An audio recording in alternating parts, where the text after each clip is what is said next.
हरी कंठी धरिला कृष्णमणी, कंठी धरिला कृष्णमणी, अवघा जनी प्रकाश, काला वाटू एकमेका वैष्णवनिका संभ्रम, वाकुलिया ब्रह्मादिका, वाकुलिया ब्रह्मादिका उत्तम लोका दाखवू, काला वाटू एकमेका वैष्णवनिका संभ्रम, तुका म्हणे भूमंडळी, तुका म्हणे भूमंडळी आम्ही बळी विरगाढे, काला वाटू एकमेका वैष्णवनिका संभ्रम. विठोबा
कृष्णमणी, अवघा जनी प्रकाश, काला वाटू एकमेका वैष्णवनिका संभ्रम.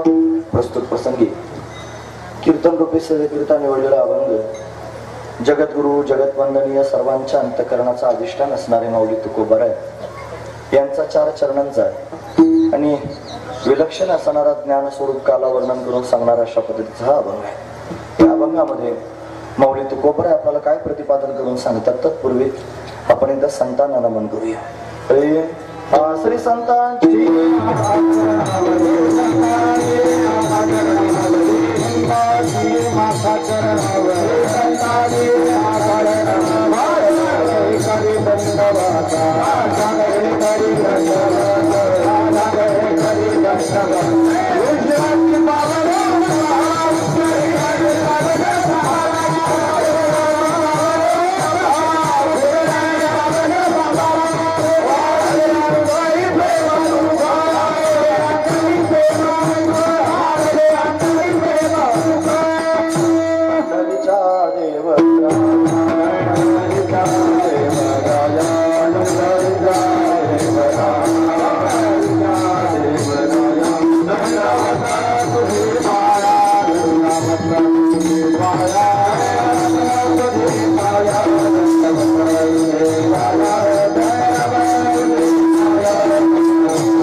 श्री संतांच्या माथा चरणावरी साष्टांगे करी दंडवत, विश्रांती पावलो सांभाळा उत्तरी, वाढले अंतरी प्रेम सुख.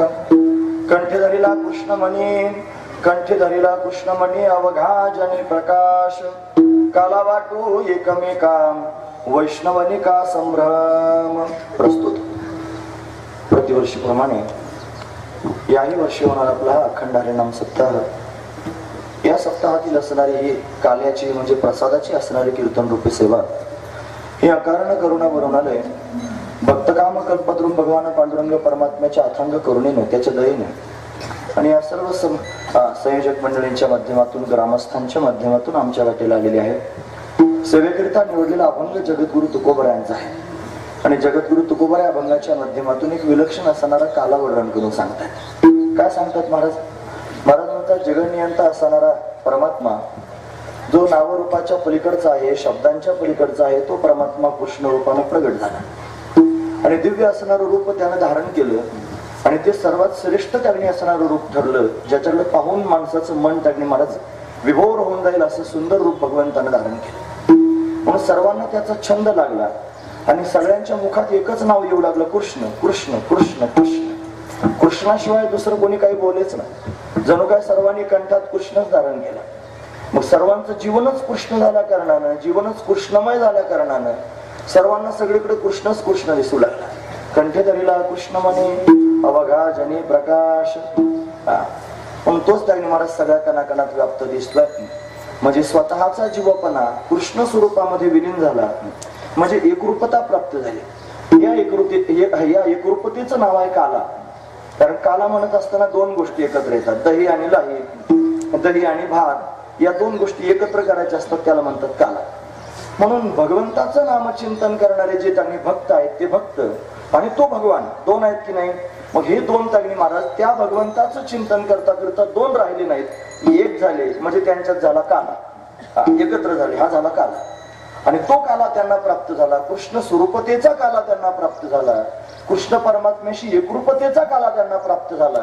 आणि तो काला प्राप्त झाल्या कारणाने तो आत राहाय ना महाराज, तो त्यांनी अनावर झाला. आणि असं वाटलं इतरांना सुद्धा हा द्यावा की तो कृष्ण असा आहे की जो प्रेम करण्यास योग्य आहे, जो त्यांनी आनंद देतोय, जो समाधान देतोय, जो भरभरून प्रेम देतोय सर्व जीवमात्रांना, सर्व कणाकणात व्याप्त असणारा तो परमात्मा सगुण साकार होऊन भक्तांना आपलंसं करतोय, हे जगाला सांगितलं पाहिजे. म्हणून तर त्याचं प्रेम सगळ्या जगात वाटण्याकरिता एकमेकाला त्यांनी महाराज त्याचा महिमा वर्णन करून सांगू लागले. तो याच पद्धतीने सांगतात, आम्ही त्याचं चिंतन करता करता तद्रूप झालो म्हणजे त्याच्याशी एक रूप होऊन काला केला. आणि तो काला त्यांनी महाराज तुम्ही सुद्धा घ्या. म्हणून त्यांनी हा काला जीवनामध्ये प्राप्त झाला. कंठी धरिला कृष्णमणी अवघा जनी प्रकाश काला वाटू एकमेका वैष्णवनिका संभ्रम. कोणाला द्यायचा तो काला? तो काला देण्याकरिता सुद्धा अधिकाराची गरज पडते महाराज. हा काला अनाधिकाराला जमत नसतोय, ज्याचा अधिकार नाही त्याला काला भेटत नाही. तुम्हाला येतं काय याच्यात भरलेला आहे दही आणि लाही, आम्ही केव्हा खाऊ शकतो, तुम्ही म्हणता अधिकाराशिवाय भेटत नाही.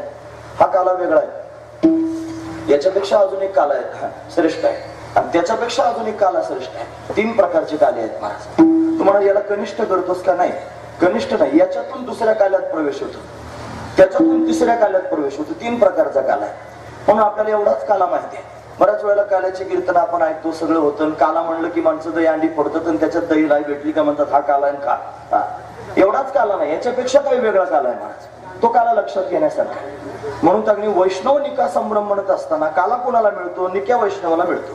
निका म्हणजे ओरिजिनल, निका म्हणजे काय? शुद्ध असणारा वैष्णव. हे ओरिजिनल शब्द का बरं? कारण नकली पण आहे महाराज. म्हणजे बाहेरून त्यांनी गण लावला, पांढरे कपडे घातले, गळ्यात माळ त्यांनी घातली, पंढरीच्या वाटेने चालताना दिसला, देवळात घंटी वाजवायला गेला, म्हणजे लोक त्याला वैष्णव म्हणतात. एवढ्यावरच वैष्णवाची व्याख्या होऊ शकते का? नाही ना महाराज. त्याचं गळ्यात माळण पोटात काहीतरी दुसरे असू शकतो, मी कशाला म्हणत बसू, पण असंही असू शकतं. मग तो ओरिजिनल वैष्णव नाही, तो बाहेरून दिसणारा वैष्णव आहे. ओरिजिनल काही वेगळाच असतो, ज्याचं सगळं प्रेम देवावर आहे त्याला वैष्णव म्हणतात. महाराज म्हणतात वैष्णव तो जया अवघी देवा.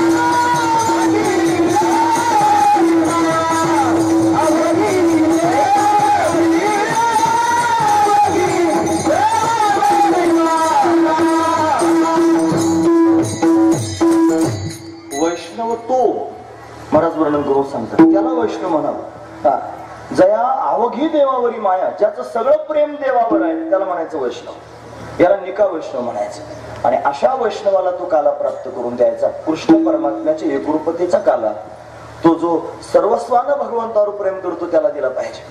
म्हणून दुसरा कोणी आला तरी त्याला द्यायचं नाही.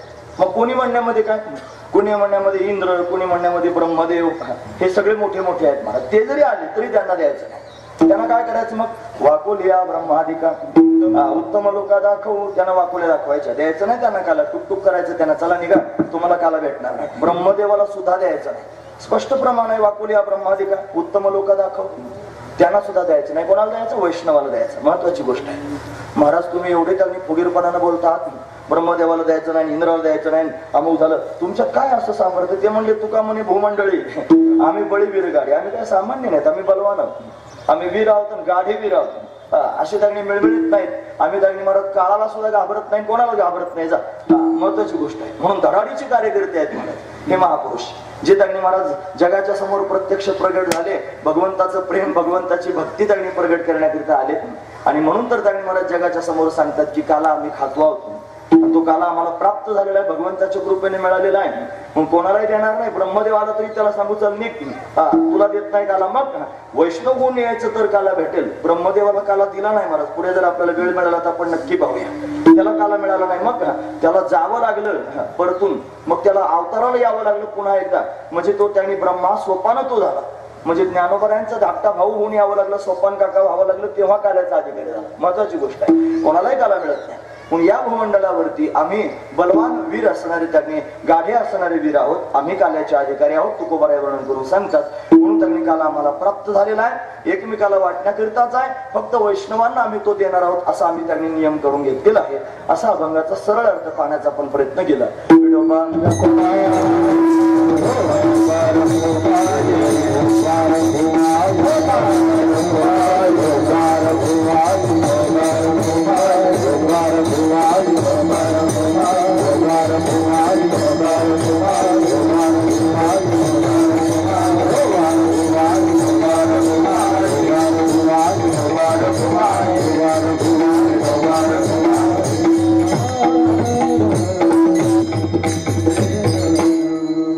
कंठी धरिला कृष्णमणी अवघाजने प्रकाश, काला वाटू एकमेका वैष्णवनिका संभ्रम. प्रस्तुत आज आपल्या या सप्ताहाची तपपूर्ती आहे. प्रथम तपपूर्ती म्हणजे 12 वर्षे पूर्ण झालेली आहे.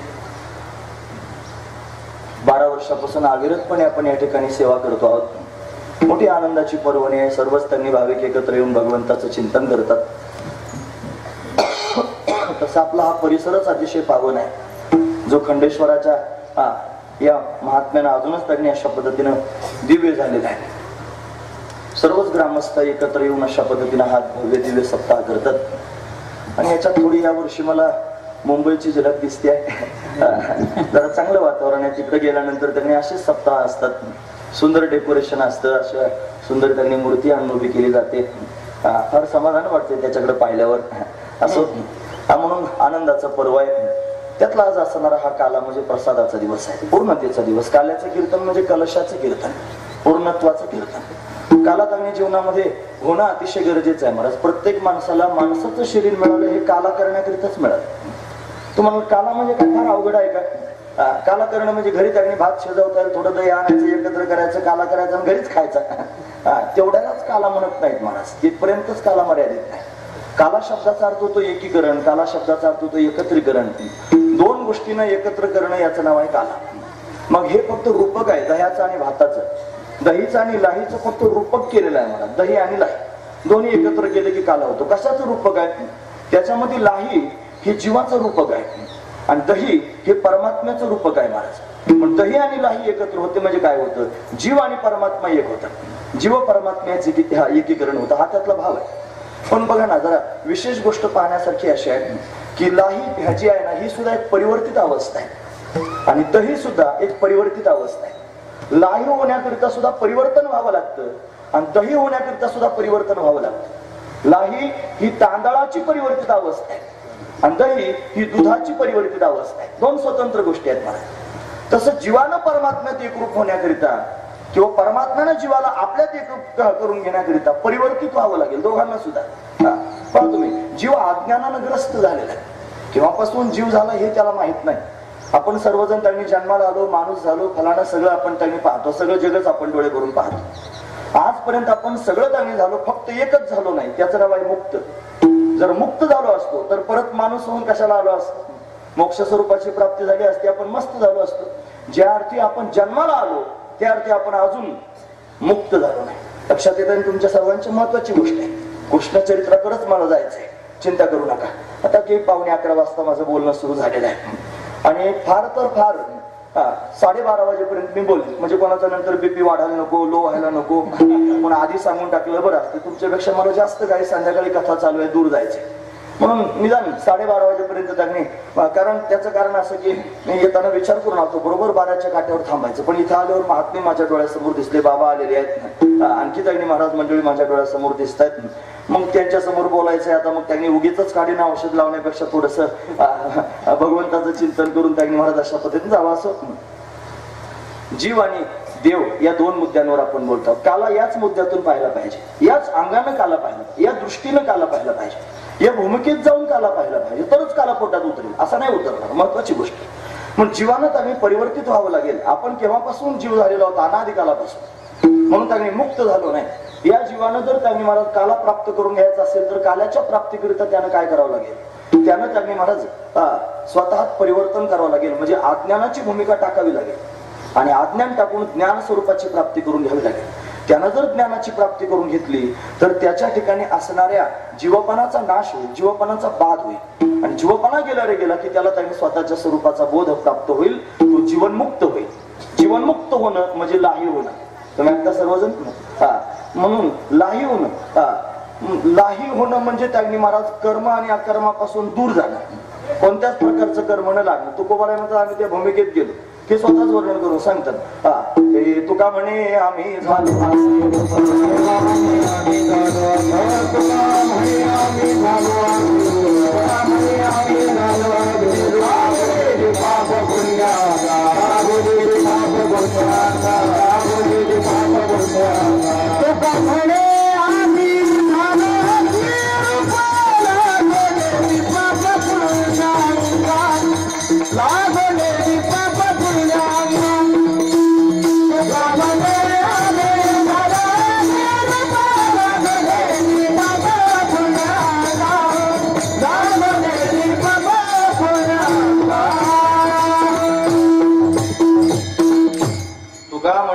झालो अग्निरूप लागून पाप पुण्य अंग. पाप आणि पुण्य विवर्जित असणारी स्थिती प्राप्त झाली, कर्तव्य अभावत स्थिती निर्माण झाली की समजायचं लाही झाली. म्हणजे बीज जाळून केली लाही, आम्हा जन्म मरण नाही अशी अवस्था प्राप्त होणं, याचं नाव आहे जीवनमुक्त होणं. म्हणजे जीवानं त्यांनी महाराज जीवपणा टाकून जीवनमुक्त व्हावं. आणि निर्गुण निराकार असणारा जो देव, जो शब्द सुद्धा ज्याच्यापर्यंत जाऊ शकत नाही, शब्दांच्याही पलीकडे असणारा देव, आणि त्या परमात्म्याने त्यांनी महाराज स्वतः सगुण साकार होऊन भक्तांच्या समोर येणे. देवानं सगुण होणं आणि जीवानं जीवनमुक्त होणं, या दोन गोष्टी एकत्र झाल्या की मग खऱ्या अर्थानं भक्ती प्रेमातला काला प्राप्त होत असतो. या दोन गोष्टी करताच अट्टहास आहे. म्हणजे देव म्हणजे दही, म्हणजे त्यांनी दुधाची परिवर्तित अवस्था. दूध म्हणजे निर्गुण स्वरूप आणि दही म्हणजे सगुण स्वरूप. जीव म्हणजे त्यांनी तांदूळ आणि जीवनमुक्त म्हणजे लाही. सगुण आणि त्यांनी महाराज जीवनमुक्त हे दोन एकत्र झालेले झाले की मग जो प्रगट होतो त्याचं नाव आहे आनंद. तोच आनंदाचा असणारा काला आहे. म्हणून त्यांनी या दही अंडीमध्ये ठेवलेला जो काला, हा काल्याचं प्रतीक आहे, हा दही लाहीचा काला. या काल्याच्या प्राप्तीनं त्यांनी काय होईल? हा प्रसाद जर हातात प्राप्त झाला ना तर त्या प्रसादाच्या माध्यमातून माणसाला भगवंताचं नामचिंतन करण्याची उर्मी निर्माण होईल. म्हणून त्यांनी महाराज नामचिंतनाचा काला दुसरा प्राप्त होईल. हरिनामाचा खिचडी काला आणि प्रेमे मोहीला साधा, म्हणून हरिनामाचा खिचडी काला दुसरा काला प्राप्त होईल. हा एक काला दही लाहीचा काला. त्याच्यातून त्यांनी महाराज हा प्रसाद घेतला की भगवंताचं नामचिंतन घेण्याची उर्मी त्यांनी होईल, म्हणजे हरिनामाचा काला भेटेल. आणि हरिनाम घ्यायला सुरुवात केली की माणूस त्यांनी महाराज ज्ञानाचा अधिकारी होईल. आणि ज्ञानाचा अधिकारी झाल्यानंतर श्रीगुरु त्याच्या जीवनात प्राप्त होतील. श्रीगुरु त्याच्या मस्तकावर हात ठेवतील आणि त्याला त्यांनी तत्वोपदेश प्राप्त करून देतील. मी सांगतो असं नाही, निळोबरायांनी अट्टहास केला तुकोबरायांच्या प्राप्ती करता. ते म्हणतात येऊनिया कृपावंते तुकया स्वामी सद्गुरुनाथे, हात ठेविला मस्तकी प्रसाद देऊन केले सुखी. म्हणजे प्रत्यक्ष जगद्गुरु तुकोबराय आले, मस्तकावर हात ठेवून प्रसाद दिला म्हणजे ज्ञानाचा प्रसाद दिला आणि त्या प्रसादानं जीवन कृतार्थ झालं. हा त्यातला भाव आहे. म्हणजे श्रीगुरु कृपेनं महावाक्याचा बोध होईल. तत्वमसी असं ते सांगतील, ते ब्रह्म तू आहेस असं सांगितल्यानं अहम ब्रह्मास्मी त्याकारक बोध पोटामध्ये उतरेल आणि या बोधानं त्यांनी महाराज जीवनमुक्त अवस्था प्राप्त होईल. याला जीवब्रह्माख्य ज्ञानाचा काला म्हणतात. 3 काले झाले आता. दहीलाईचा काला, त्याच्यानंतर हरिनामाचा खिचडी काला आणि तिसरा जीवब्रह्माख्य ज्ञानाचा काला. 3 प्रकारचे काले. मला चौथा पण काला माहिती आहे. याच्यापेक्षा चौथा तुम्हाला आणखी कोणता चौथा सांगतो साधा. जीवनमुक्त झाल्यानंतर जसा देव त्यांनी हे झाला, जीवलाही झाला, हे झालं ना, म्हणजे तो सगुण साकार होऊन भक्तांच्या संगतीत आला. एक भावरूप काला. भाव विश्वात पदार्पण करता येतं. लोक म्हणतात देव कुठे आहे का, देव भेटतो का, देव दिसतो का, देव दिसेल का, 1000 प्रश्न तयार करतात. हे तार्किक लोक आहेत महाराज, ज्यांचा देवावर विश्वास नाही, ज्यांना देवच मान्य नाही. फार डळमळीत आहेत महाराज लोक. बऱ्याच लोकांनी तर माळा सुद्धा घातलेल्या आहेत, पण मनात कुठेतरी खोल एक भावना आहे, देव असला म्हणजे बरं झालं. नाही तर माळा घालून कुटाणा, नाही तो कुटाणा घेण्या देण्याचा, नसला म्हणजे काय करायचं, असंही म्हणणारी काही माणसं आहेत. मला त्यांच्या पोटात अजून डळमळ आहे, त्यांना आत्मविश्वास नाही, त्यात पक्का भाव नाही देवाच्या अस्तित्वाविषयी. म्हणून त्यांनी महाराज या जगतामध्ये परमात्मा आहे असे प्रश्न लोकांना विचारले पाहिजे. तुम्ही ऐकतात ना सर्वजण? सांगा बरं मला, जगात देव आहे की नाही? आहे ना. मग नंबर 2, भेटतो की नाही सर्वांना? भेटतो की नाही? भेटतो. आपल्याला भेटला का? नाही. हे पण उत्तर योग्यच आहे. नाही भेटला म्हणण्याकरिता सुद्धा छाती लागते महाराज. खरं बोलायला महत्वाची गोष्ट. भेटला नाही, जरी भेटला नसला तरी भेटेल की नाही? भेटेल ना. तो भेटण्याकरिता काय गरजेचं आहे? त्याचं नाव आहे भाव. भावाशिवाय देव भेटत नाही महाराज. भाव असेल तर देव कळतो. म्हणून भावेविन देव त्यांनी कळणं शक्य नाही. भावच महत्वाचा आहे. भावाची कारण पण भाव आहे भगवंताच्या भेटीकरिता कारण. जगामध्ये देव आहे, तो त्यांनी भेटतो सुद्धा. पण भेटतो कोणाला? ज्याच्या पोटात भाव आहे त्याला. भावच नसेल देव कसं काय भेटेल? महाराज म्हणतात, भाव धरी तया तारील पाषाण आणि दुर्जना सज्जन काय तरी. जो भाव अंतकरणात धारण करून आहे त्याला दगडातून देव प्रगट होईल आणि तारील. आणि दुर्जनच असा एखादा त्यांनी असला, त्याच्या पुढे सज्जनाने डोकंही आपटलं तरी त्याच्या पुढे देव प्रगट व्हायचा नाही. दुर्जनच आहे महाराज तो. म्हणून दुर्जनाच्या समोर डोकं आपल्याचा धंदा करू नका. काही गरज नाही त्यांना समजून सांगण्याची. ते नरक छाप आहेत महाराज, त्यांच्यावर छाप पडलेली आहे नरकाची. म्हणून ते त्यांनी तुमचे किती सांगितलं तरी ऐकणार नाही. म्हणून त्यांना त्यांनी गळी उतरवण्याचं काम करू नका. जे भाविक आहेत, जे श्रद्धावान आहेत, ज्यांच्या पोटात विश्वास आहे परमात्म्याच्या अस्तित्वाचा, त्यांना भगवंताचं चिंतन सांगा. भगवान त्यांच्या समोर प्रगट होईल. पण भावविश्वास जाऊन त्यांनी महाराज परमात्म्याला प्रगट करता येतं. आणि तो परमात्मा डोळे बंद करून कधीतरी एकांतात बसावा. तुम्ही ऐकतात का सर्वजण? महत्वाचा मुद्दा आहे का? आणि डोळे बंद करून त्याचं चिंतन करा. त्याचं चिंतन करता करता त्याला नखशिखांत डोळ्यासमोर उभं करा. मनोमन त्याच्याशी बोलायला सुरुवात करा की कन्हैया, तू जसा गोपाळांबरोबर खेळत होतास, उड्या मारत होतास, गोपिकांबरोबर त्यांनी महाराज अशा पद्धतीने लीला करत होतास, या सगळ्या गोष्टी गोमातेला घेऊन वनात जात होतास, वानरांना आनंद देत होतास, हरणांना आनंद देत होतास, पक्ष्यांना आनंद देत होतास, पावा वाजवत होतास, यमुना मोठी आनंदी होती. हे सर्वच सर्व त्यांनी महाराज चित्र वृंदावनामध्ये दिसत होतं आणि सर्वजण तुला पाहून आनंदी होत होते. तसं त्यांनी माझ्या जीवनातही तुझं दर्शन प्राप्त व्हावं असं मला वाटतं. आणि भावयुक्त अंतकरणाने त्याच्याबरोबर बोलायला सुरुवात करा. तुम्ही जर डोळे बंद करून त्याचं ध्यान करता करता अशा विश्वास जाल तर तो परमात्मा तुमच्या समोर सुद्धा प्रगट होईल. आणि फक्त प्रगट होईल असं नाही, तो प्रगट झाल्यावर म्हणा, फार भूक लागली, पेंद्याला वरद्याला वाकुड्याला कसा खायला घालत होतास, मला सुद्धा देणं खायला, असं जर म्हणाल तर तो परमात्मा तुम्हाला सुद्धा अशा पद्धतीने स्वतःच्या हाताने भरवेल, तो काला खाऊ घालेल. महत्वाचा भाव आहे हा. भावरूप असणारा चौथा काला. 4 प्रकारचे काले आपण पाहिले. म्हणून तो काला त्यांनी महाराज प्राप्त झाला पाहिजे. त्याच्याकरिता आपण अट्टहास केला पाहिजे. जीवनामध्ये तो त्यांनी उतरावा म्हणून त्यांनी महाराज प्रयत्नशील असलं पाहिजे. बिगर प्रयत्नाचं ते प्राप्त होत नसते. म्हणून त्यांनी आपलं जीवन या काल्याकरिताच मिळालेलं आहे. म्हणजे त्यांनी हा काला प्राप्त करण्याकरिता सुद्धा माणसाचं जीवन लागेल. गाढवांना काय मिळत नाही. गाढवांना दिला तरी घ्यायचे नाहीत महाराज ते. हा महत्वाचा विचार आहे, कारण गाढव त्याचे अधिकारी नाहीत. नंबर 2, हरिनाम सुद्धा त्यांनी महाराज कोणालाही घेता येत नाही. ते सुद्धा माणसाच्या योनिदारावरच घेता येत. आणि जीवब्रह्माख्य ज्ञानाचा अधिकारी तर माणूसच आहे, बाकीचे कोणीच नाही. आणि भाव विश्वास सुद्धा माणसालाच जाता येईल, दुसऱ्या कोणाला जाता यायचं नाही. म्हणून माणसाचं शरीरच त्याने असं आहे जे काला प्राप्त करून घेण्याकरिता मिळालेलं आहे. म्हणून आपण काला केला पाहिजे. मग जो काला देणारा देव आहे तो त्यांनी अशा पद्धतीने प्रगट झाला पाहिजे. तो अनेक वेळेला प्रगट होत असतो. लांबलचक असणार त्याचं चरित्र आहे, पण वेळेची मर्यादा पाहून आपण संक्षिप्त रूपानं पुढे त्यांनी जाण्याचा प्रयत्न करूया. तो अनेक युगांमध्ये प्रगट होत असतो. त्याचा हा खेळ आहे. त्यानं संपूर्ण विश्व निर्माण केलंय. हे त्यांनी खेळण्याकरिताच निर्माण केले. त्यानं त्यांनी महाराज कर्मप्रधान विश्व रची राखा, जो जसं करो तसं फल चाखा. जो जसं कर्म करतो तसं फल परमात्मा त्याला प्राप्त करून देतो. म्हणून त्यांनी महाराज सुख दुःख त्याला देण्याचं काम करतो. का सुख दुःख प्राप्त होतात त्याच्यामध्ये पाप आणि पुण्य पाहिलं जातं. पण पाप पुण्य करून जन्मा येतो प्राणी. आजच्या या समाजाला पाप आणि पुण्य मान्य नाही महाराज. ते म्हणतात हे सगळे बुवा लोक बावळट आहेत. ते पाप आणि पुण्य सांगतात आणि लोकांना भुलकावणे आणि भुलथाप त्यांनी यांची चालू आहे. कशाचं पाप आणि कशाचं पुण्य. आज लोकांना पाप मान्य नाही म्हणून लोक व्याभिचार करतात. आज लोकांना पाप मान्य नाही म्हणून लोक 2 नंबर करतात. आज लोकांना पाप मान्य नाही म्हणून लोक त्यांनी महाराज आया बहिणींकडे खरकट्या नजरेनं पाहतात. पाप मान्य नाही म्हणून. आज लोकांना पाप मान्य नाही म्हणून लोक चोऱ्या करतात. आज लोकांना पाप मान्य नाही. जर पापाची भीती पोटात असती तर असे घाण वागले असते का लोक. एवढे समाजातले लोक आज एवढ्या तळागाळाला जाऊन त्यांनी खाली येऊन वागतात. त्याचं कारण लोकांना पाप मान्य नाही. पण ऐका, जरी पाप मान्य नसलं, का बरं मान्य नाही म्हणे कुठं दिसतं. जे दिसतं ते आम्ही मान्य करतो म्हणे. काय पाप दिसतं का. अरे पाप दिसलं नाही तरी पापाचा परिणाम दिसतो. महत्वाची गोष्ट आहे. पाप आणि पुण्य 2 गोष्टी आहेत. त्या जरी दिसत नसल्या तरी त्याचा परिणाम मात्र दिसतो मला. पापाचा परिणाम आहे दुःख आणि पुण्याचा परिणाम आहे सुख. माणसाच्या जीवनात सुख दुःख पाहायला मिळतात. आणि सुख दुःख जर कशानं प्राप्त झाले असतील तर आपल्या कर्मानं, पाप पुण्यात्मक कर्मानं.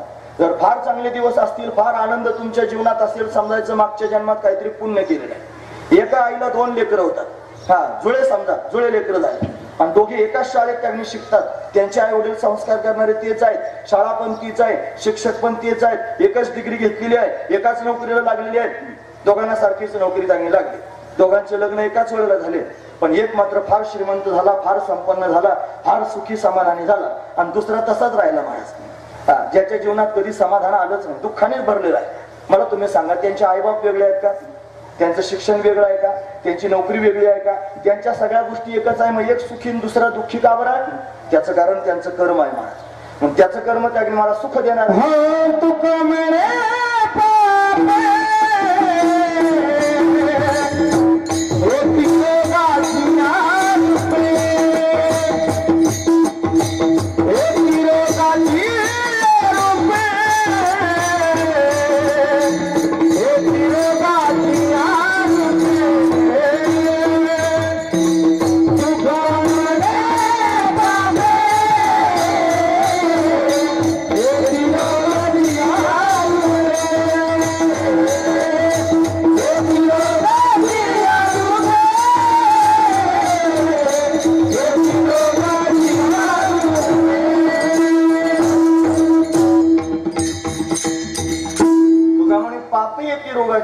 पाप जर असलं तर कोणत्या ना कोणत्या तर रूपानं भोगायला येतच महाराज. महत्वाची गोष्ट आहे.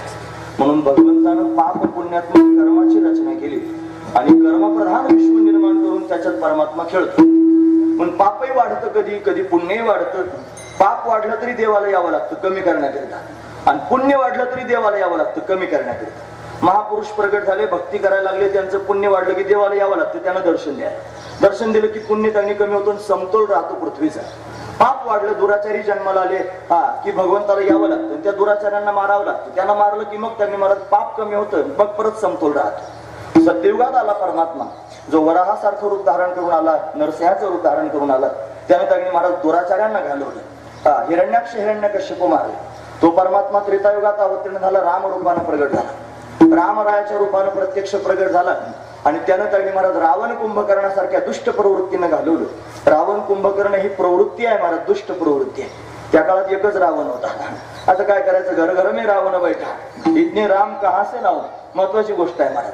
म्हणून त्यांनी महाराज रावण ही वाईट प्रवृत्ती आहे आणि ती घातक असणारी प्रवृत्ती आहे, ती काम प्रवृत्ती आहे. ती त्यांनी महाराज लोभ प्रवृत्ती आहे, ती मोह प्रवृत्ती आहे आणि ती घालवण्याकरिता राम प्रगट झाला पाहिजे. राम त्यांनी महाराज डोळ्यासमोर एक आदर्श आहे, तो मर्यादा पुरुषोत्तम आहे. त्याच्याजवळ मर्यादा आहे महाराज. म्हणून त्यांनी महाराज त्या मर्यादेत वागण्याकरिता रामाचं चिंतन करावं. राम रूपाने तो प्रगट झाला आणि दुराचार्यांना त्याने अशा पद्धतीने घालवलं. पापच त्यांनी मला संपून टाकलं, पृथ्वीला निर्भय करून टाकलं. तोच परमात्मा द्वापार युगात प्रत्यक्ष प्रगट झाला. तो कृष्ण रूपाने प्रगट झाला. का प्रगट झाला, त्याचं कारण कंसासारखे जन्माला आले. कंस मोठा वाईट आहे महाराज. त्याचा सासरा, त्याचं नाव जरासंध. दोघे सासऱ्या जावयाने त्यांनी सगळ्या लोकांना त्रास द्यायला सुरुवात केली. तिथे त्यांनी शाल्व नावाचा राजा जन्माला आला, पौंड्रक जन्माला आला, काशीराज जन्माला आला, विदुरथ जन्माला आला. तिथे त्यांनी दंतवक्र जन्माला आला, शिशुपाल जन्माला. हे सगळे त्यांनी दुष्ट आहेत, या दुष्टांची नावं मी त्यांनी घेतली. म्हणून त्यांनी महाराज हे दुष्ट प्रत्येक युगात जन्माला येतात महाराज, फक्त नावं बदलून बदलून येतात. आता पण आहेत, फक्त त्यांची नावं सांगायची नाहीत. मला सगळ्यांची नावं माहिती आहेत, कोण कोण काय करतंय, माझ्या धर्माच्या विरोधात कशी कुरगुडी चालू आहे, कसा धर्म बुडवण्याचा त्यांनी महाराज प्रयत्न सगळ्या लोकांचा चालू आहे, धार्मिकांच्या बुद्धीमध्ये कसं विष घालवायचं, त्यांच्या पोटातून धर्मच कसा घालवायचा हे षडयंत्र करणारे का कोण कोण त्यांनी महाराज जरासंध आहेत आणि कोण कोण कंस आहेत आम्हाला चांगली माहिती आहे. पण त्या कंसाने जरासंधाने हे लक्षात ठेवायचं की येत असतंय त्यांचा बाप, त्यांचे त्यांनी मुंडके कापण्याकरिता नक्की येणार आहे आणि तो त्यांनी आल्याशिवाय राहत नाही महाराज, महत्वाची गोष्ट आहे. म्हणून तर त्यांनी महाराज ते जन्माला आले, पापाचा भार वाढायला लागला. मग ते त्यांनी महाराज द्वेष करायला लागले. कोणाकोणाचा? त्यांनी ब्राह्मणांचा द्वेष मांडला, यज्ञ बंद करून टाकले, गोमातेचा छळ सुरू केला, भक्तांचा छळ सुरू केला आणि अशा पद्धतीने उपद्रव करायला लागले सगळ्या लोकांना. पृथ्वीला त्यांनी पापाचा भार झाला आणि भगवंताकडे त्यांनी ब्रह्मदेवाकडे गेली. ब्रह्मदेवानं भगवंताचं स्तवन केलं. मग आकाशवाणीने सांगितलं देवकीच्या गर्भा येईल भगवान रक्षिल ब्राह्मण गाई भक्त. आणि मग त्यांनी महाराज देवकी कंसाची चुलत बहीण आहे, तिचा विवाह कोणाबरोबर करावा म्हणून वसुदेवाबरोबर करायचं ठरलं. वसुदेवाबरोबर विवाह संपन्न झाला आणि विवाह संपन्न झाल्यानंतर फार थाटमाट केलं कंसाने. लोकांच्या समोर नाटक दाखवत होता महाराज. तो म्हणला माझ्या बहिणीवर माझं फार प्रेम आहे, तिला आंदण दिलं पाहिजे. मग तिला कितीतरी रथ त्यांनी दिले महाराज, 1500 घोडेच दिले, त्यांनी 400 हत्ती दिले, सुवर्ण अलंकाराने युक्त 200 दासीच दिल्या. एवढं सगळं त्यांनी महाराज दिलं. तिची बोडवण करतोय, स्वतःच रथात बसला आणि तो रथ त्यांनी महाराज हाकत असताना तिची त्यांनी अशा पद्धतीने वरात निघालेली असताना पुन्हा आकाशवाणी केली स्वर्गातल्या देवाने आणि सांगितलं मूर्खा कंसा, जिची वरात मिरवतोय तिच्याच पोटी आठवाईल तुला मारेल. मग घाबरला, हातात खडगं घेतलं. आधीचं नाटक सगळं वायाला गेलं आणि देवकीला मारायला तयार झालं. लोक म्हणले बघा एवढं सोनं नाणं तिला दिलं, हत्ती घोडे दासी त्यांनी रथ दिले, आता लागला मारायला. म्हणजे तो मुळातच नकली होता, हे सगळं वैभवही नकली दाखवत होता. महत्वाचा भाव आहे, मारण्याकरिता उद्युत झाला. वसुदेवाने हात पकडला, म्हणला मारू नकोस. म्हणे का? अरे तुझी बहीण आहे, तुला दादा दादा म्हणते, प्रेममयी आहे, तिला का मारतोयस? असं त्यांनी म्हणायला सुरुवात केली. स्त्रियांवर त्यांनी हात उगारणं योग्य नाही. क्षत्रियानं स्त्रियांवर शस्त्र चालवायचं नाही. त्यापेक्षा स्त्रियांवर हात उगारणंच मुळात त्यांनी महाराज वेदबाह्य आहे. ते त्यांनी शास्त्राला मान्य नाही. महत्वाची गोष्ट आहे महाराज, आपल्या धर्मामध्ये स्त्रियांना विशेष स्थान प्राप्त झालेलं आहे. म्हणजे जिथे नारीची पूजा केली जाते तिथे देवता वास्तव्य करतात. या बायका उगाचच त्यांनी महाराज अर्धा हक्क मागतात. त्या म्हणतात आम्हाला आरक्षणाकरिता भांडण करतात. तुम्हाला आरक्षण कशाला पाहिजे? सगळंच तुमच्या बाजून आहे, सगळंच त्यांनी धर्मशास्त्र जर पाहिलं तर तुम्हाला 100% त्यांनी आरक्षण आहे महाराज. पण तुमच्या सुरक्षितते करताच सगळ्या गोष्टी आहेत. विनाकारण त्यांनी महाराज हे भांडण लोकांनी उभं केलंय. महत्वाची गोष्ट आहे. म्हणून त्यांनी आपल्या धर्मामध्ये स्त्रियांना पूजनीय वंदनीय मानलं जातं. कंसा मूर्खा, का मारतोस तिला? तुझी बहीण आहे, तुला दादा दादा म्हणते, ती आबला आहे, ती त्यांनी महाराज स्त्री आहे, तिच्यावर शस्त्र चालवणं क्षत्रियाचं काम नाही, कशाला तू मूर्ख आहेस? असं म्हणल्यावर म्हणलं मग मी आता काय करू? हिच्याच पोटी आठवाईल आणि मला मारील, मग काय करावं? सांगितलं आम्हाला दोघांना बंदीखान्यात नेऊन टाक. मग दोघांनाही बंदीखान्यात टाकायची तयारी झाली. 11:05 दोघांना बंदीखान्यात नेऊन टाकलं. तिथे त्यांनी महाराज कारागृहामध्ये गेलेले आहेत आणि मग त्यांनी महाराज यथाकाल 6 लेकर त्यांनी झाले देवकीला आणि कंसानं त्यांनी धावत येऊन 6ची 6 लेकर मारली. 7वा गर्भ आला, तो योगमायेनं पळवला आणि पळून रोहिणीच्या गर्भात नेऊन स्थापन केला. वसुदेवाला बऱ्याच बायका आहेत महाराज, त्याच्यामध्ये रोहिणी नावाची एक पत्नी आहे, जी त्यांनी या कंसाच्या भीतीनं नंदराजाच्या आश्रयाला गोकुळात जाऊन राहिली होती. मग तिथे राहत्या योगमायेनं गर्भ त्यांनी अशा पद्धतीने पळवला, रोहिणीच्या गर्भात नेऊन स्थापन केला. तुम्हाला असं कुठं होतं का इकडून गर्भ उचलायचा आणि तिकडे नेऊन ठेवायचा? आता विज्ञानानं सिद्ध केलं ना, मग लोक हो म्हणायला लागले. विज्ञानाने टेस्ट ट्यूब बेबी सिद्ध केलं की नाही आता? म्हणजे विज्ञान म्हणते ट्यूब मध्ये बेबी तयार करायचं, मग ते गर्भाशयात नेऊन त्यांनी सोडायचं, मग बाळ त्यांनी वाढतं, असं विज्ञान मानायला लागलं. मग लागले लोक मुंडकी हलवायला. महत्वाची गोष्ट आहे महाराज, जे आपलं खरं आहे ते त्यांनी मला लोकांना मान्य नाही, हा महत्वाचा विचार. असंच आहे महाराज, आपल्या देशातली परंपराच अशी आहे, लोकांना आपलं बरं वाटत नाही. जेव्हा दुसऱ्याकडून वाजून येताना मग म्हणतात हो हो बरोबर आहे. आता अमेरिकेने शोध लावला, अमेरिकेने सांगितलं की राम सेतू आहे. राम सेतूचं संशोधन केलं अमेरिकेसारख्या देशाने आणि मग त्यांना राम सेतू त्यांनी महाराज कळाला. त्यांनी स्वीकारल्यानंतर आपले म्हणाले हा हा हा म्हणजे रामाने सेतू बांधला होता. इतके दिवस म्हणले तुमचा बावळटपणा आहे, काढून टाका म्हणजे तो सेतू. कशाकरिता या सगळ्या गोष्टी करायच्या? या सगळ्या गोष्टी षडयंत्रपूर्वक त्यांनी महाराज तुमचं धर्म बसवाय करताच आहे. महत्वाची गोष्ट आहे. आता हे बघा, हे धर्माचं व्यासपीठ आहे. आता धर्माचं व्यासपीठ कंबर बांधून मी धर्म सांगण्याचं काम करतोय. मी धर्माविषयीच बोलणार. मी एक पथ्य पाळलेलं आहे. काय पथ्य आहे? मी दुसऱ्या कोणाच्या धर्माची निंदा करणार नाही.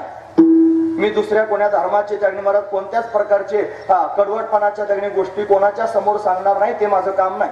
माझं काम एकच आहे, की माझा धर्म लोकांच्या समोर सांगणे, आणि नंबर 2 माझ्या धर्माच्या विरोधात जर कोणी त्याग महाराज काही षडयंत्र करत असेल तर मी त्याच्यावर तुटून पडणार महाराज. या जगात मला कोणी शत्रू नाही. हा अजात शत्रुताची भूमिका साधू संतांनी आम्हाला शिकवलेली आहे. पण मी कोणाचा शत्रू नाही, कोणी माझा शत्रू नाही, पण जो माझ्या धर्माच्या विरोधात बोलत असेल त्याच्यासारखा दुसरा शत्रू कोणी मला सापडणार नाही. म्हणून त्याच्याशी शत्रुत्व करण्याकरता तयार आहे महाराज.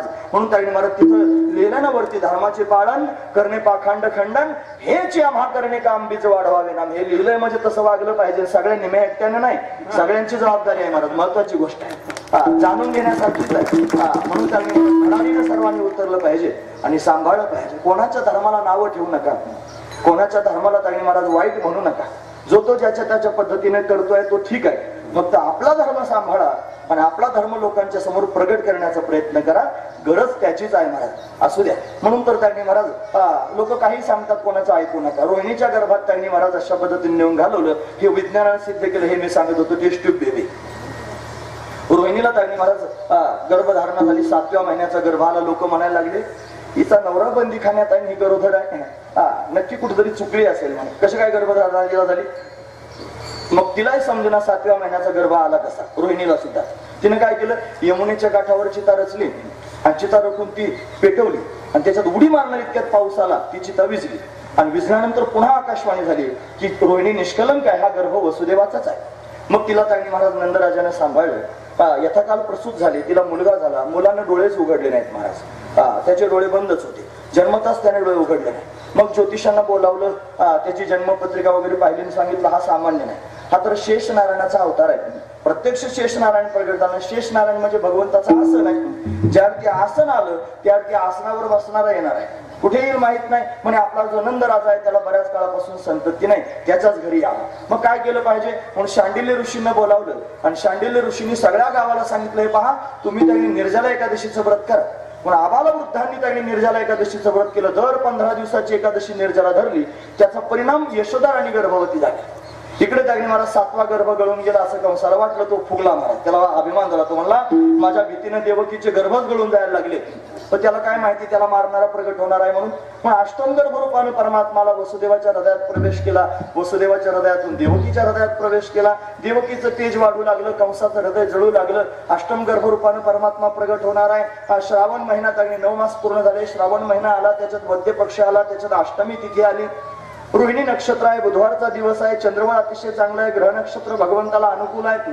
आणि अशा अवस्थेमध्ये रात्रीचे 12 वाजलेले आहेत. आणि रात्रीच्या 12 वाजता कारागृहामध्ये लख्ख असणारा प्रकाश पडला आणि त्या प्रकाशाने दिव्य असणारी आकृती धारण केली आणि जगन्नियंता परमात्मा तागणी महाराज कृष्ण रूपानं प्रत्यक्ष प्रगट झाला. शंखचक्र गदा पद्म हातात धारण करून परमात्मा प्रगट झाला. त्याला पाहून वसुदेव देवकीला आनंद झाला. मागच्या जन्माची आठवण देवानं करून दिली. तुम्ही तपश्चर्या केली म्हणून मी तुमच्या समोर आलो. तुम्ही कृष्णी सुतपा होतात, मी कृष्णी गर्भ झालो. तुम्ही कश्यप आदिती झालात, मी वामन झालो. तुम्हीच आता वसुदेव देवकी झालात, मी तुमच्या घरी कृष्ण रूपाने आलो. थांबणार नाही, मला जायचंय. म्हणजे कुठे जायचंय महाराज वर्णन करू. नंदाच्या घराला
नंदाच्या घराला मज नाही गोकुळाला. भगवान म्हणू लागले मला गोकुळाला जायचं, नेऊन घाला. चतुर्भुज असणारा परमात्मा, 8 वर्षाची मूर्ती घेऊन आलेला परमात्मा, लोक म्हणतात असं एकाएकी कसं काय प्रगट होईल आणि कसं काय दिसेल आणि कसं काय त्यांनी आकार धारण करून येणार आहे. ज्याला सगळं विश्व निर्माण करता येतं त्याला एक आकार धारण करता यायचा नाही का? हा महत्वाची गोष्ट आहे. ज्यानं ज्याने हे विश्व निर्मिले, महर्षी ब्रह्मा संस्था केले, 21 स्वर्गात ते धरले सत्ता मात्रे आपले, जयापासून सकळ महिमंडळ हे झाले, तो एक पंढरीचा राणा नाही अनुमान श्रुतीशी. ज्याला विश्व निर्माण करता येतं त्याला आकार धारण करता यायचा नाही का? मग तो या आकारात त्यांनी प्रत्यक्ष प्रगट होतो. पण एवढा मोठा झालास तुला कसं काय न्यायचं देवा? म्हणे मी लहान होणार आहे. भगवान लहान झाले, दारपाल झोपी गेले, कुलप गळून गेले, दरवाजे उघडले. देवकीनं भगवंताला घेतलं हातामध्ये, स्तनपान करू लागली. पण दुसऱ्या क्षणाला आठवलं कंस जर धावत आलं तर काय करायचं? म्हणून सोडा सोडा मिठी, लपवा लपवा जगे जेठी, जणी कंसाशी कळेल माझ्या बाळाशी मारील, असा विचार करून तिनं त्यांनी वसुदेवाच्या हातात बाळाला देऊन टाकलं. वसुदेवानं भगवंताला उचलल्याबरोबर चमत्कार झाला. उचलीला कमळापती, पायीची बंधने गळती, बंधनं गळून गेली. आणि मग आता त्यांनी महाराज जाण्याकरिता निघाले. टोपली जवळ आली, देवाला टोपलीत घातलं, डोक्यावर घेतलं, रस्त्याने चालू लागले. धोधो पाऊस पडू लागला, शेष नांगणांवरतून पण धरला. यमुना नदी समोर आली, यमुनेला पूर येऊ लागला, पुरात प्रवेश केला. वसुदेवाच्या गोट्याचं पाणी गुडघ्याला, गुडघ्याचं कमरेला, कमरेचं छातीला, छातीचं गळ्याला लागू लागलं. भगवंतानं विचार केला यमुना उफाळून वाहती आहे, तिला पायाचा अंगुष्ठ लावल्याबरोबर धुवून गेली पलीकडे.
यमुनेला त्यांनी चरण स्पर्श केल्याबरोबर यमुना धुवून गेली. भगवान पलीकडच्या काठाला गेले. यशोदेच्या समोर कन्या प्रकट झाली. माया आपला मुलगा तिथे ठेवला, कन्या बरोबर घेतली, पुन्हा कारागृहात आली. तिने आकांत केला, कंसाला सांगितलं तुला मारणारा माझ्या आधी जन्माला आला. इकडे परमात्म्याच्या प्रकट्याची बातमी सगळ्यात आधी कळाली असेल सुनंदेला. तिने यशोदेला जाग केलं, वहिनी जागे व्हा, तुम्हाला मुलगा झाला. यशोदा आनंद विभोर झाली. नंदराजाला सांगण्याकरिता गेली. नंदराजाने नवरत्नांची माळ तिला देऊन टाकली. सगळ्या गावात सांगण्याकरिता सुनंदा फिरते, गवळण सांगी गवळणीला पुत्र झाला यशोदेला. सगळं गाव कन्हैयाला पाहण्याकरिता येऊ लागला. बरोबर 11:15 वाजता कन्हैयाला पाहण्याकरिता सर्वजण आले आणि आनंद विभोर होऊन भगवंताच्या छंदात नाचू लागले. सर्वांना सुख झालं महाराज. किती सुख झालं महाराज म्हणतात, गोकुळीच्या सुखा अंतपार नाही लेखा. गोकुळातल्या सुखाला अंतपार राहिला नाही एवढं सुख झालं महाराज. हे नंद घरानंद भयो रे, जय जय कन्हैया लाल की. आनंद घरानंद भयो रे, जय जय कन्हैया लाल की. जय कन्हैया लाल की, जय कन्हैया लाल की, जय कन्हैया लाल की, जय दाऊद याल की. नंद घरानंद भयो रे, जय जय कन्हैया लाल की. आनंद घरानंद भयो रे, जय जय कन्हैया लाल की. नंद घरानंद भयो. काही संप्रदायाचे नियम पाळायचे म्हणून टाळ पकवतात, म्हणायचे नाही. भजन मला म्हणावं वाटली तरी म्हणावं लागल्यावर कशाला दम खायचा, म्हणावं वाटल्यावर म्हणायचेच महाराज. फक्त नियम मोडायचा नाही म्हणून तुमचे टाळ आणि मृदंग वाजवायचं नाही. भजन मात्र म्हणायचं. असं मला वाटलं म्हणायचं. मेरे मन को भाया मैं टरबूज काट के खाया. खावा टरबूज मी खाणार म्हणजे खाणार. मी काय करायचं त्याला. मला वाटलं त्यांनी महाराज भजन करायचं देवाचं, मी करणार. तुम्ही ऐकतात ना सगळेजण. म्हणजे संप्रदायाचा नियम आहे, असं झालं पाहिजे. तर संप्रदायाचे नियम मातीत घातले महाराज कितीतरी लोकांनी. दाखवू की यादी मी तुम्हाला काय काय करतात संप्रदायाचे नियम त्यांनी. संप्रदायाचे नियम सांगणाऱ्या लोकांनी माझ्या समोर यायचं आणि मला सांगायचं याला संप्रदायाचा नियम म्हणतात. मग मी त्याला यादी दाखवतो कशाला संप्रदाय म्हणतात ते. महत्वाची गोष्ट आहे, काय फुगीरपणा नाही सांगत, महत्वाची गोष्ट सांगतो. लिखित नियम आहेत संप्रदायाचे, ते पाळले पाहिजे. काय नियम आहे माहिती आहे? लिखित नियम. असं म्हणतात, कन्या गौ आणि कथेचा विकरा हे नको दातारा घडू दे. म्हणजे मुलगी विकायची नाही, गाय विकायची नाही, कथा विकायची नाही. नियम आहेत का संप्रदायाचे? लोक हे पाळतात का? नरस्तुती आणि कथेचा विकरा हे नको दातारा घडू दे. नरस्तुती म्हणजे माणसाची स्तुती. माणसाची स्तुती करणं हे त्यागणी महाराज वर्ज आहे संप्रदायामध्ये. लोक माणसाची स्तुती करतात की नाही, कंबर बांधल्यावर अर्धा तास तर लोकांची नावं घेताच जातात महाराज. महत्वाची गोष्ट आहे. अख्खं कीर्तन त्यागणी महाराज असंच होतं. कशा करिता? पण हा नियम नाही का संप्रदायाचा? पाळला नाही पाहिजे का? पाळला पाहिजे. हे नियम धाब्यावर बसवते आणि दुसरेच नियम डोक्यात घेऊन त्यांनी लोकांना सांगायला लागले शहाणपणा. कशाला तो शहाणपणा सांगायचा? नियम जर पाळायचे असतील तर लिहिलेले नियम पाळायचे, जे साधू संतांनी गाथ्यात लिहून दिलेले आहेत. काय नियम आहे? अजून नियम सांगतो. परद्रव्य परनारी याचा धरी विटाळ, साधन तरी हीच दोन्ही जरी कोणी साधील.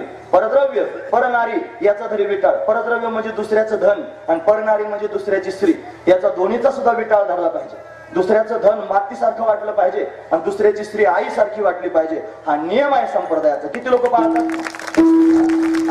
नियम त्यागणी म्हणे फक्त हे त्यागणी दुसरेच भजन म्हणतात, हे वृंदावनातले भजन म्हणतात. अरे भजनच म्हणतोय ना, भजनच म्हणतो ना देवाचं. भजन सहन होत नाही, बाकीचं तुम्हाला काही सहन होतं.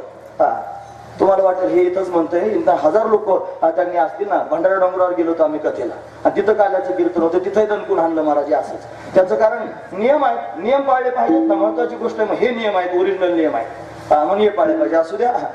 एवढ्या आनंदात कशाला आता तडकातडकी करू? नंद करा आनंद भयो रे, जय जय कन्हैया लाल की.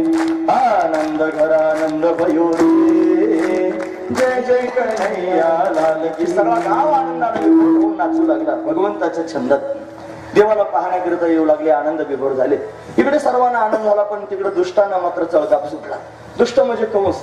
कंसाला त्यांनी भय निर्माण झालं आणि या कंसानं कन्हैयाला मारण्याकरिता षड्यंत्र करायला सुरुवात केली.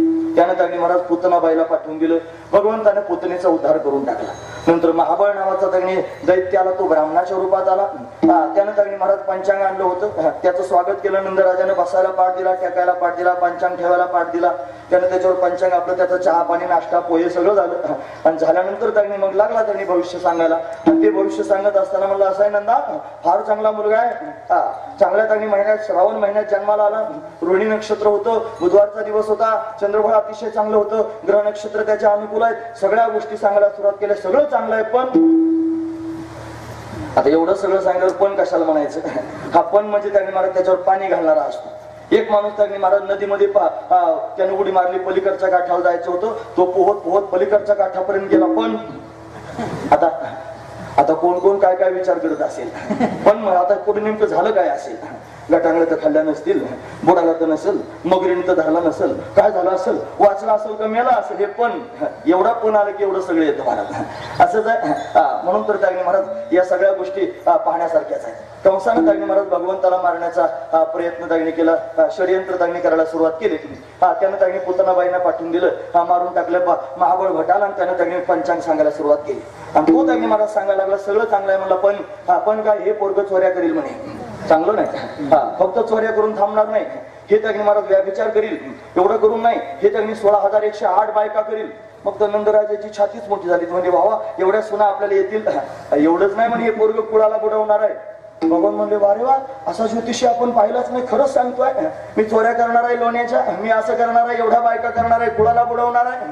त्याच्या पुढे काय सांगितलं माहिती आहे? मला घरात ठेवण्यासारखं पोरग नाही, याला पेटीत घाल, पेटीला कुलूप लाव, जंगलात नेऊन पुरून टाक. देव म्हणला, आतापर्यंत याचं मी कौतुक करीत होतो, माझ्याच मुळावर उठला. मग काय करायचं? आता याची गंमत केली पाहिजे. आता तो ब्राह्मण होऊन आला होता. भगवंताला ब्राह्मण अतिशय प्रिय आहे महाराज, कारण ब्राह्मण हे भगवंताचं मुख आहे. म्हणून त्यांनी महाराज ब्राह्मणाचा आदर करणारा परमात्मा आहे. हा ब्राह्मणाच्या रूपात आला म्हणून जीवेच मारायचा नाही ठरवलं, पण याची फजिती केली पाहिजे. काय फजिती करायची? ज्या पाटावर बसला होता ना, तिरक्या नजरेने पाटाकडे पाहिलं. असं गेल्यावर पाठ त्याचं काम करायला लागलं. काय झालं? पाठ असा उंच उडायला लागला महाराज आकाशात, असा डळमळायला लागला. त्याला समजत नाही गडबड काय चाललंय. असं करता करता धरला ना, असाच फेकला महाराज. फेकल्यानंतर टेकाल दिलेला पाठ होता, तो मला मित्रिका गपराहू पण तोही त्यांनी महाराज उंच आकाशात उडाला. हा त्यांनी तोंड घशी पडला होता ना, असा पालता. वरून त्यांनी पाठ रपकन जाऊन पडला. पाठीतच पाठ त्यांनी पडला. घडीवर समजच ना काही. उठून पळायला लागला इकडे इकडे. घरातले सगळे अचेतन पदार्थ निघाले महाराज. लाटणं, पोळपाट, सांडशी, चिमटा, उकळ, मुसळ, जात. रूम नाही निघालं महाराज. कुठं रूम? ते दनादन ते दनादन मार बसायला लागला. कोणी डोक्यात, कोणी पोटात, कोणी पाठीत. त्यांनी मारहाण सुरू झाली. पळायला लागला. बाज आडवेली. बाजेवरून पाय टाकून जायला लागला.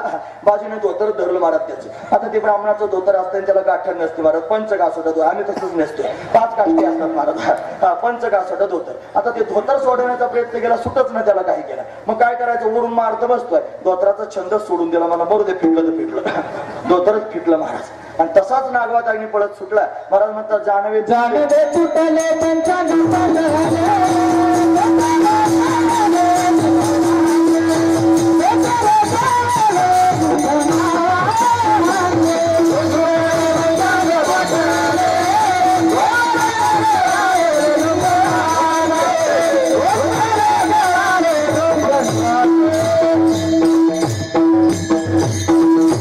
जानवे तुटले पंचांग फाटले धोतर गळाले ढुंगणाचे.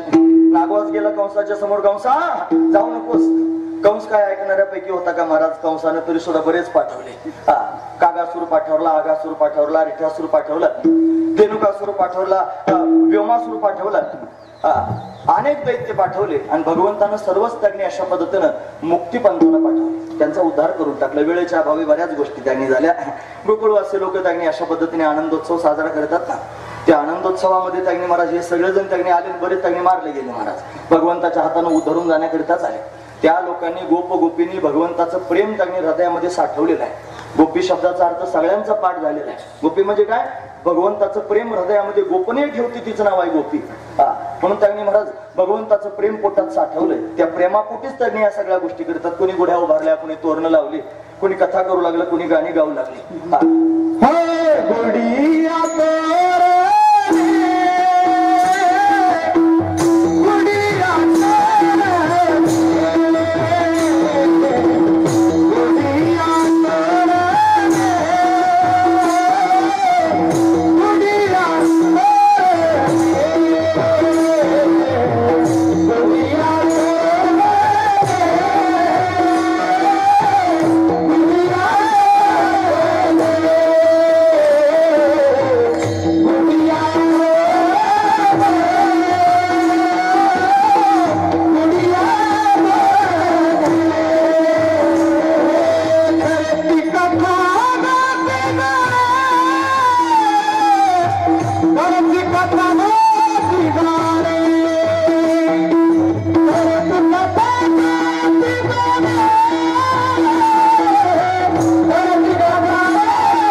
तोरणे करती कथा गाती गाणे. रिवर्स टाकला मी थोडा. गुढी करता गुढी सांगायची म्हणून. गुढ्या उभारल्या. गुढ्या त्या 5000 वर्षापूर्वी गुढ्या उभारल्या जात होत्या. लोक आता म्हणतात गुढी म्हणजे बावळटपण आहे. हे त्यांनी म्हणतात की नाही. वस्तुस्थिती अशीच आहे की त्यावेळेला सुद्धा गुढ्या उभारल्या जात होत्या. आणि गुढी अतिशय महत्वाची आहे महाराज. 700 वर्षापूर्वी ज्ञानोबरांनी जगाच्या समोर गुढी सांगितली. 700 वर्षापूर्वी ते म्हणतात आधोर दो गुढे काढी प्राण नवाची पिंडी बांधून घाली उडी मध्यमे माझी संकल्प विकल्पाचे लुगडे फेडून मन उघडे बुद्धी बैसे पलीकडे मनाची. हे त्यांनी मला स्पष्ट शब्दामध्ये उल्लेख केलाय. तात्पर्य काय? आधोर तो गुढे काढे. गुढीचं स्वरूप ज्ञानोबरांनी सांगितलं. 700 वर्षापूर्वी गुढी कशी होती?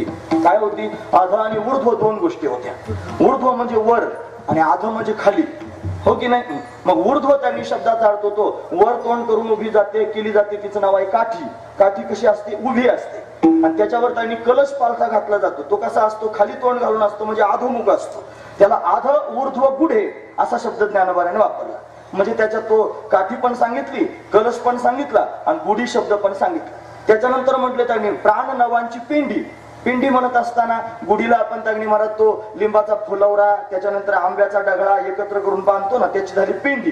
म्हणजे पिंडी पण शब्द ज्ञानोबराने सांगितला. आणि पुढच्या ओळीमध्ये तेच ज्ञानोबराय म्हणतात संकल्प विकल्पाचे लुगडे. ते संकल्प विकल्पाची वस्त्र असं नाही म्हणले, हा बाकीचं काहीच नाही म्हणले. शब्द काय आहे अजून जाऊन बघा.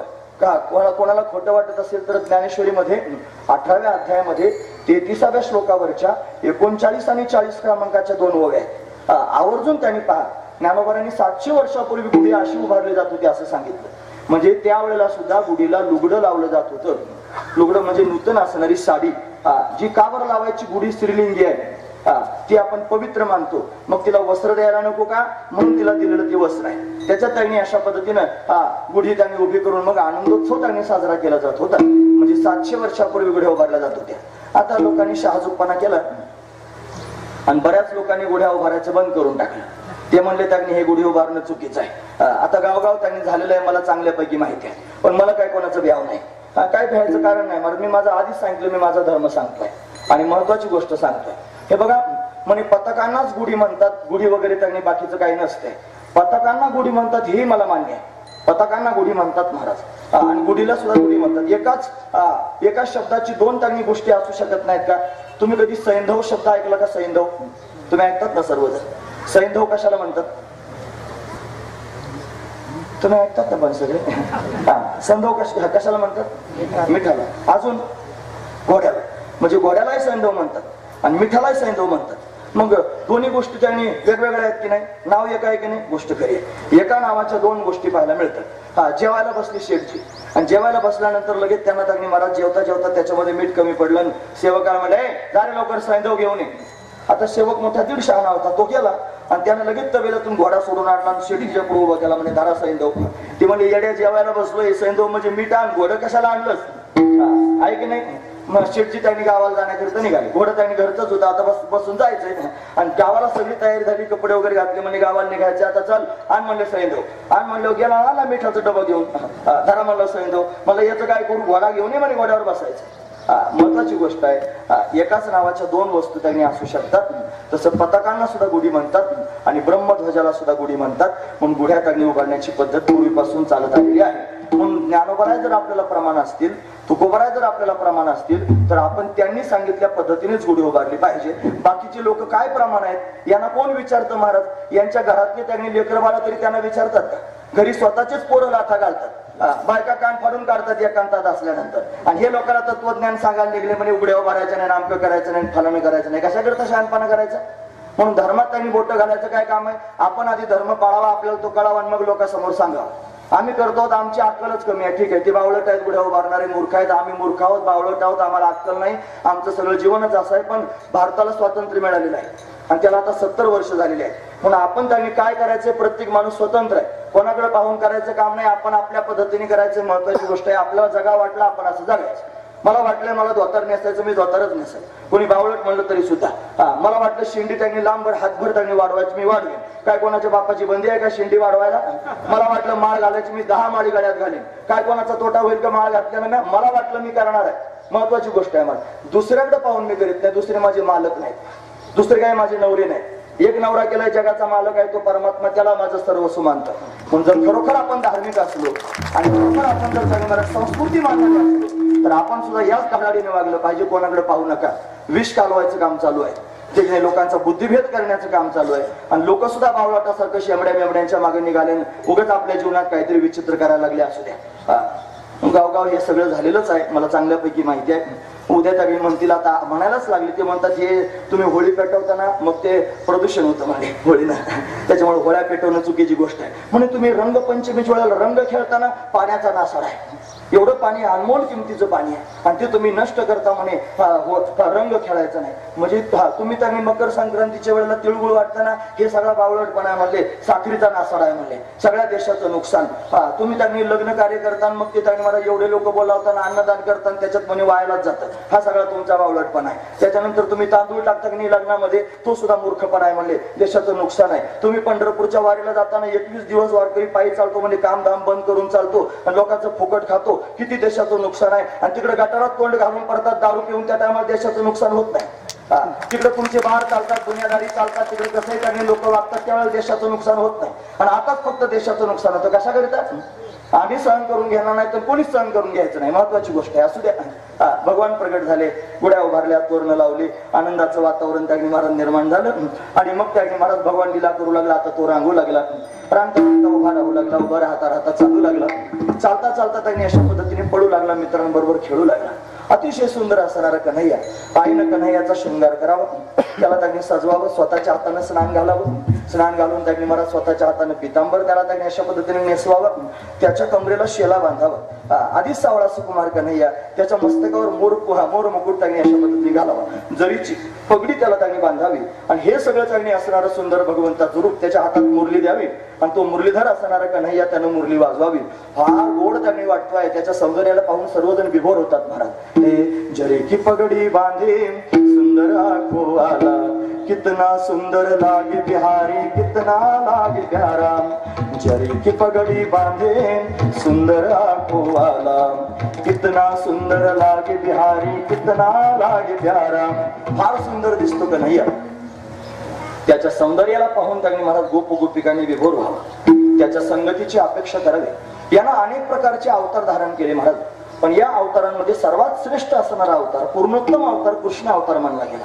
6 प्रकाराने परमात्म्याचे अवतार होतात. अंश, अंशांश, कला, आवेश, पूर्ण आणि पूर्णोत्तम हे 6 प्रकार आहेत. अंश रूपाने परमात्मा प्रगट होतो. परशुराम आदी करून अंश अवतार आहेत. अंशांश अवतार त्यांनी व्यासदेव आदी करून आहेत.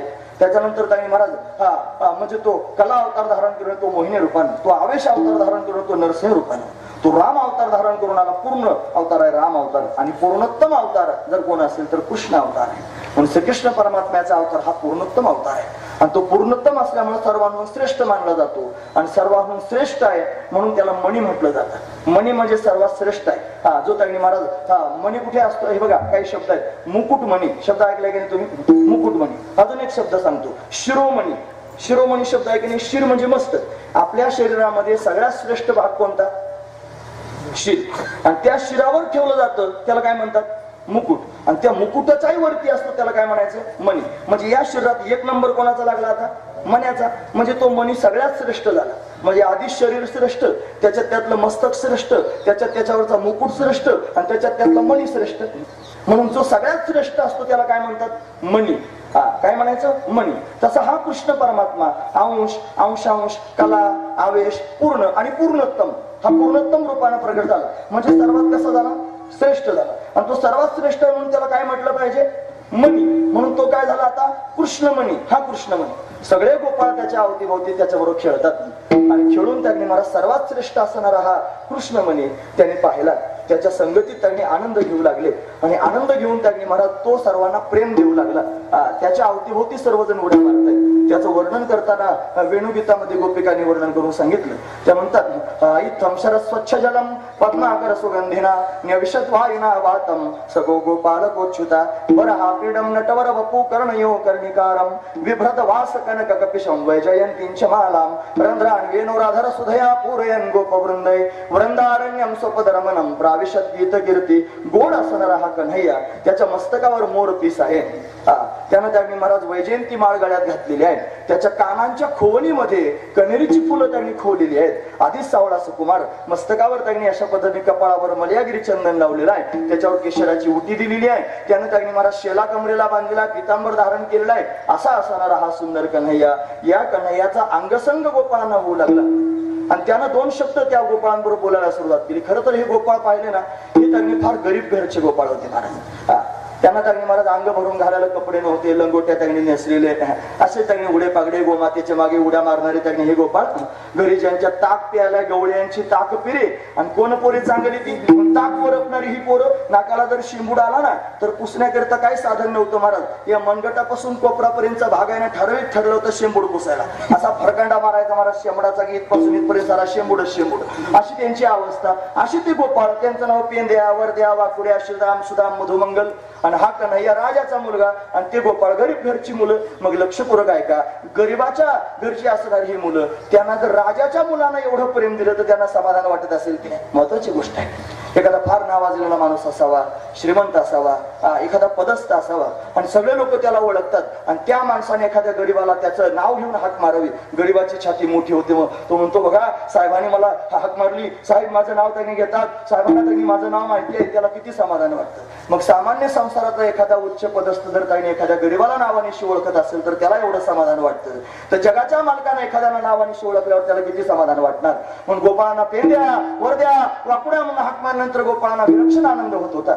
तो आनंद त्यांनी मनात मावला जात नव्हता, तो कन्हैयाच चित्तात राहत होता, जो कृष्णमणी आहे आणि तोच त्यांनी महाराज मनामध्ये घर करून बसत होता. म्हणून तर त्यांनी महाराज तोच मनात घर करून बसल्या कारणानं मुखात सुद्धा तोच येत होता आणि बाहेर पाहिलं तरी तोच दिसत होता. एखाद्याच्या चित्ताला एखाद्या गोष्टीचा छंद लागला की त्याच्या तोंडात सुद्धा तीच गोष्ट बसते महाराज, दुसरं काही त्यांनी महाराज बोलतच नाही, फक्त छंद लागा. आम्ही शाळेत असताना लहानपणी गोष्ट घडली सांगतो. प्रेझेंटी चालू होती, सर आमची प्रेझेंटी घेत होते आणि मग ते त्यावेळी महाराज एका मुलाची कंपास पेटी हरवली होती. ती हरवल्या कारणानं तो आपला शोध करीत होता, इकडं शोध तिकडं शोधून नेमकं प्रेझेंटीच्या वेळेला त्याचं नाव आलं. मग त्यानं काय म्हणायला पाहिजे होतं, यस सर म्हणायला पाहिजे, उभं राहून ते तसलं म्हणलंच नाही मला. त्याचं नाव आल्यानंतर शेजाऱ्याने त्याला डवचलं, म्हणे तुझं नाव आलंय. नाव आलं म्हणल्यावर उभं राहिलं, हात वर करून म्हणलं कंपास. आता त्याचं नाव आलं, त्याने काय म्हणायला पाहिजे होतं, कंपास का बरं म्हणलं, त्याच्या डोक्यात घुसली होती कंपास, त्याच्या चित्ताचा विषय झाला होता महाराज, त्याला दुसरं काही आठवतच नव्हतं. महत्वाची गोष्ट आहे. तसं ज्याच्या चित्ताचा विषय देव झाला तो देवाशिवाय दुसरं काही बोलत नाही, त्याने कंठातच त्यांनी महाराज देवाचं नाव धारण केलं आणि म्हणून सगळ्या जगातही त्यांना कृष्णच कृष्ण दिसू लागला. जो त्यांनी मणी असणारा सर्वात श्रेष्ठ असणारा जो कृष्ण आहे तो गोपाळांनी कंठातच धारण केला, म्हणून सर्व गोपाळांना जगातही कृष्ण सर्वत्र दिसू लागला. अभंगाचं पहिलं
प्रकाश. त्याला तगडी मणी म्हटलं का तर तो श्रेष्ठ आहे.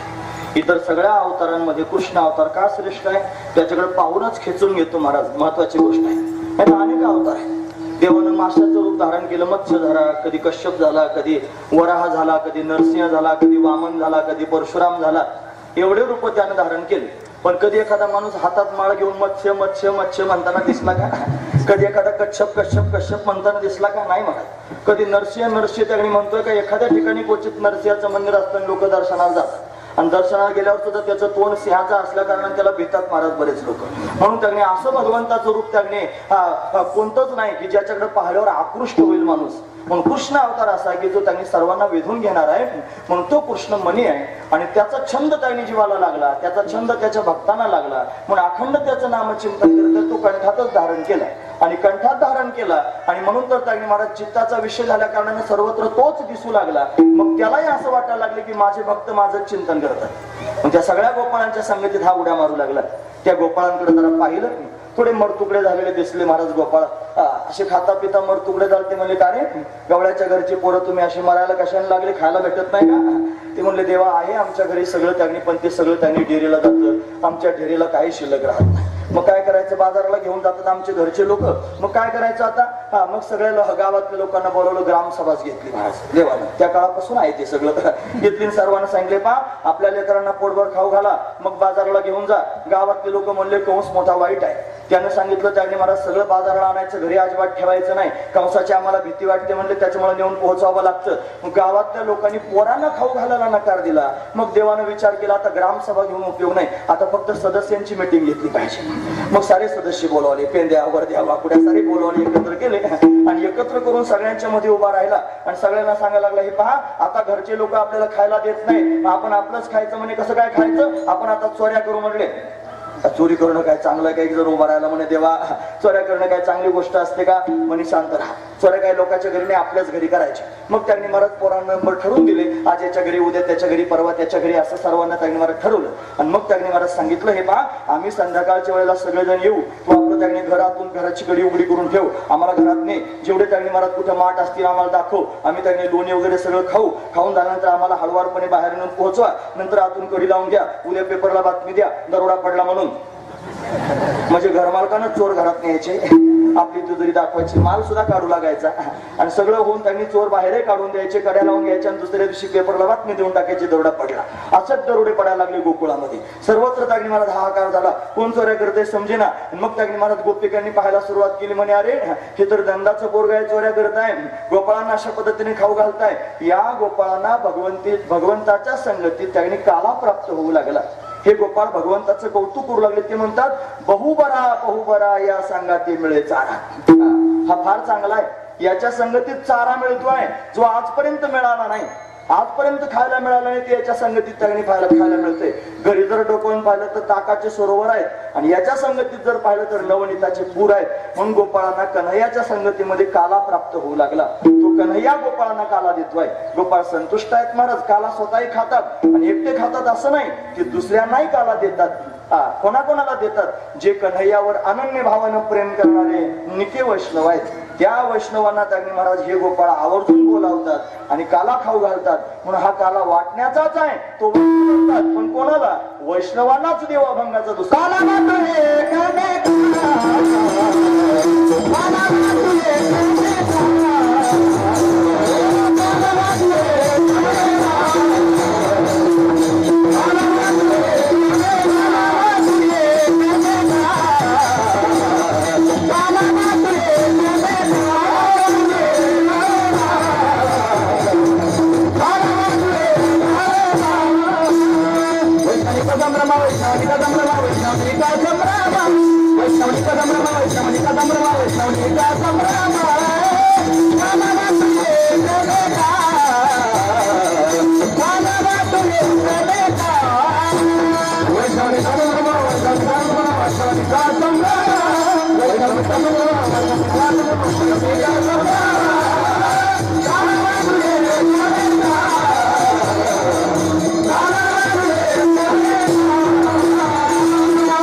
संभ्रम. भगवंताच्या एकरूपतेचा काला प्राप्त झाला. तो इतरांना देण्याची तयारी आहे पण कोणालाही देता येत नाही महाराज. हे पहा, हे सगळं चिंतन जर सांगायचं असलं तर सांगता येतं, पण सर्वांना कळतं असं नाही. त्याचं कारण कळण्याकरिता त्यांनी मला तो त्या अधिकाराचा असला पाहिजे, त्याच्या पोटात भगवंताविषयीचं प्रेम असलं पाहिजे, त्याला आधी देवच मान्य असला पाहिजे, मग तो येतो हे मान्य असलं पाहिजे, मग तो काला खाऊ घालतो हे मान्य झालं पाहिजे. आणि मग एवढ्या भावनेत गेल्यानंतर हे बडबड केलेलं त्याला पचतं, नाहीतर तसं पचत नसतंय महाराज. महत्वाची गोष्ट म्हणून आधी त्यांना ते मान्य केलं पाहिजे. मान्यच नसलं मग कसं काय कळेल. म्हणून कन्हैया येतो आणि येऊन त्यांनी काला खाऊ घालतो. हे पहा, माझं म्हणणं ऐका सगळ्यांनी, एकदा मनापासून ऐका. या जगामध्ये त्यांनी महाराज भरभरून प्रेम करणार जर कोण असेल तर तो फक्त भगवानच आहे. बाकीचे हे सगळे लोक भामटी आहेत, कोणी कोणावर प्रेम करीत नाही महाराज. ज्याला तुम्ही आई म्हणता, ज्याला बाप म्हणता, ज्याला बायको म्हणता, ज्याला मुलं म्हणता, फार छान छान बोलतात तुमच्या बरोबर, फार छान छान. तुम्ही घरात आले की फॅनचं बटन दाबतात, थंडगार पाणी आणून देतात, चहा पाणी नाश्ता त्यांनी करतात. थोडं त्यांना जरा 2-4 नोटा कमी करून बघा, मग काय होतं. बंडल त्यांच्या हातात देताना 2-4 नोटा काढून घ्यायच्या आणि जर प्रश्न नाही विचारला तर समजायचं ठीक आहे. आणि बंडल दरबारीने देतात त्याच्यातल्या 2-4 नोटा कमी भरल्या, मग त्यांनी बाई काय म्हणतात तेवढं फक्त लिहून ठेवायचं कागदावर, किती तारखेला काय काय झालं हे सगळं लिहून ठेवायचं. अहो हे असेच आहेत सगळे लोक. या संसारातले लोक कोणी कोणावर प्रेम करायला मोकळं नाही, हे सगळेजण स्वार्थानं भरलेले आहेत. या जगामध्ये निष्काम त्यांनी प्रेम करणार, काहीच अपेक्षा न करता प्रेम करणार एकच आहे, त्याचं नाव आहे परमात्मा, ज्यानं विश्व निर्माण केलं. म्हणून त्यांनी विश्व निर्माण करणारा परमात्मा आहे. आताचे त्यांनी महाराज हे तार्किक लोक म्हणतात हे नैसर्गिक आहे, हे सगळं प्राकृतिक आहे, आपोआप निर्माण झालेलं आहे. साधू संत पूर्वीच आहे. आज आपण नानांना पाहिले, आपल्या गावात नाना येत असतील की नाही, नाना म्हणजे वनकुटेकर महाराज येत होते की नाही, ते एक दृष्टांत सांगायचे. दृष्टांत आहे का नाना तिथं? दृष्टांत सांगायचे नाना, ऐका बरं. काय दृष्टांत सांगायचे ते म्हणायचे, एक त्या चांगला वकील होता आणि त्या वकिलाला त्यांनी महाराज एक मुलगा होता, वकील नास्तिक होता, तो त्यांनी देवच मानत नव्हता. हे संपूर्ण जग निर्माण झालं, तो म्हणायचा हे सगळं प्राकृतिक आहे, आपोआप तयार झालेलं आहे, तो म्हणायचा. मुलगा मात्र धार्मिक होता, मुलाला ते मान्य होतं की भगवंताने निर्माण केलेलं आहे. मुलगा म्हणायचा नाही हो बाबा, हे त्यांनी भगवंताने निर्माण केले, देव आहे जगामध्ये, त्यानं सगळी सृष्टी नाही. तुम्हाला नाही आपोआप निर्माण झालं नाही, प्राकृतिक आहे म्हणलंय, हे सगळं त्यांनी आपोआप झालं. मुलगा 3-3 बऱ्या सांगून दमला, त्याने विचार केला आता सांगायचंच नाही, मग काय करायचं, काहीतरी करून दाखवायचं. मुलांना असा एक फोटो तयार केला पांडुरंगाचा, नाही जाऊ दे आपण म्हणून मूर्ती तयार केली, अशी पांडुरंगाची मूर्ती तयार केली आणि सुंदर मूर्ती त्यांनी हुबेहूब त्यांनी भगवंताची तयार केली आणि बापाच्या टेबलावर नेऊन ठेवली. आणि ठेवल्यानंतर त्यांनी महाराजाचा तो कलाप्रेमी होता, त्यानं पाहिलं अतिशय सुंदर त्यांनी महाराज ती मूर्ती पाहायला मिळाली. वा म्हणला काय सुंदर असणारी मूर्ती आहे, कोणी तयार केली रे? तुम्हाला हे आपोआप तयार झाली, प्राकृतिक आहे म्हणा, आपोआप तयार झाली. तुम्हाला आवडत आहेस का, आपोआप कसं काय तयार होईल? तयार करावी लागली असेल कोणीतरी, तेव्हा तयार झाली. ही सगळं त्यांनी असं कसं काय तयार होईल म्हणे, याला कोणतरी घडवलं असेल, अमुक साचा तयार केला असेल, त्याच्यात काहीतरी ओतलं असेल, मग तयार झाला असेल, असं कसं काय तयार होईल? तुम्हाला नाही हवं बाबा, हे त्यांनी प्राकृतिक आहे, आपोआप तयार झालेलं आहे. दोघांचं भांडण बऱ्याच वेळापर्यंत झालं. महत्वाचा मुद्दा एवढाच आहे की साधारण मूर्ती जर तयार करायची असेल तर ती कोणीतरी तयार करावी लागते. मग एवढं मोठं विश्व त्यांनी निर्माण झालं, हे कोणीतरी तयार केलं नसेल का? मग याला तयार करणारा परमात्मा आहे आणि तो परमात्मा अशा पद्धतीने त्यांनी महाराज भरभरून सर्वांना प्रेम देणार आहे. म्हणून त्यांनी महाराज त्याचं प्रेम प्राप्त करून घेण्याकरिता आपण अट्टहास करावा. विठोबा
संपूर्ण विश्वाला निर्माण करणारा जगन्नियंता परमात्मा आहे, त्याच्या सत्तेने या सगळ्या गोष्टी होतात. तो भगवान स्वतःच सांगतोय, मयाध्यक्षेन प्रकृती सुयतेस चराचरम, माझ्या अध्यक्षतेखाली ही प्रकृती संपूर्ण विश्वाला निर्माण करते. म्हणून त्यांनी महाराज मी ही प्रकृती यंत्रासारखी चालवतो, यंत्रारूढाडी मायया, हा तो स्वतःच म्हणतो. हे संपूर्ण त्यांनी विश्व निर्माण होत आहे, याला निर्माण करण्याच्या कारणीभूत प्रकृती आहे आणि त्या प्रकृतीचा सत्ताधीश मी आहे. मी तिला त्यांनी अशा पद्धतीने चालवतोय.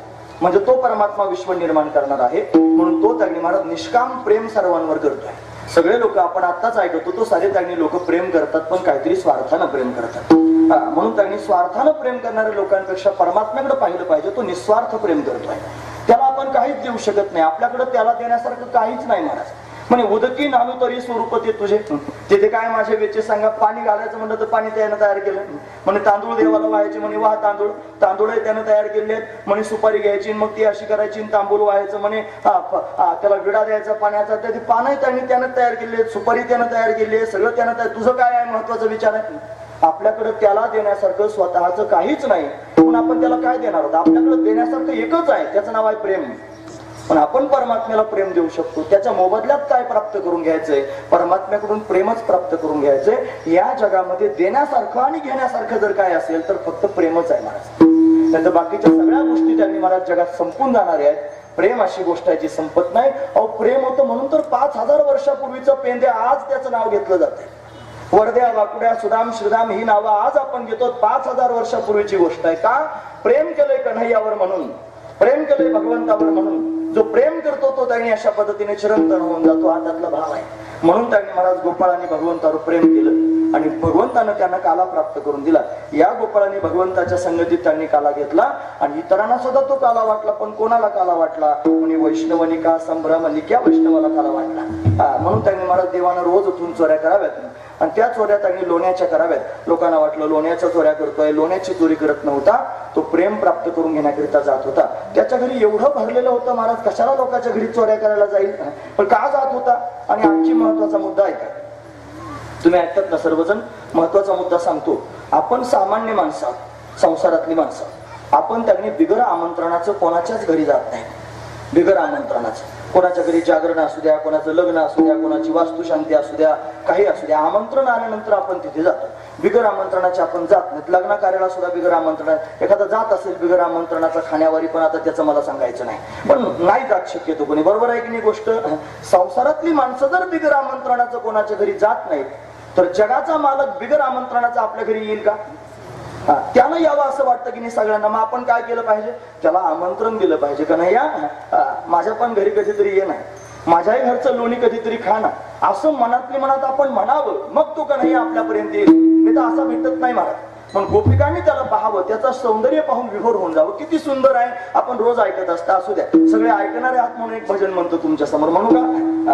किती सुंदर आहे महाराज तो कन्हैया. त्यानं त्यांनी महाराज मस्तकावर मर्यागिरी, कपाळावर मर्यागिरी चंदन लावलेला आहे, मोर मुकुट धारण केलेला आहे. अतिशय सुंदर आहे महाराज. हे मस्तक पर मलयागिरी चंदन केशर तिलक लगाया, मोर मुकुट कानों में कुंडल इत्र बहुत बरसाया, महकता रहे दरबार सावरे, तेरा किसने किया श्रृंगार सावरे, तेरा किसने किया श्रृंगार सावरे, फूलों की कलियां चुन चुन कर सुंदर हार बनाया, बलहारी है उन हाथों के जिसने तुझे सजाया, सजाता रहे वो बार बार सावरे, तेरा किसने किया श्रृंगार सावरे, तेरा किसने किया श्रृंगार सावरे.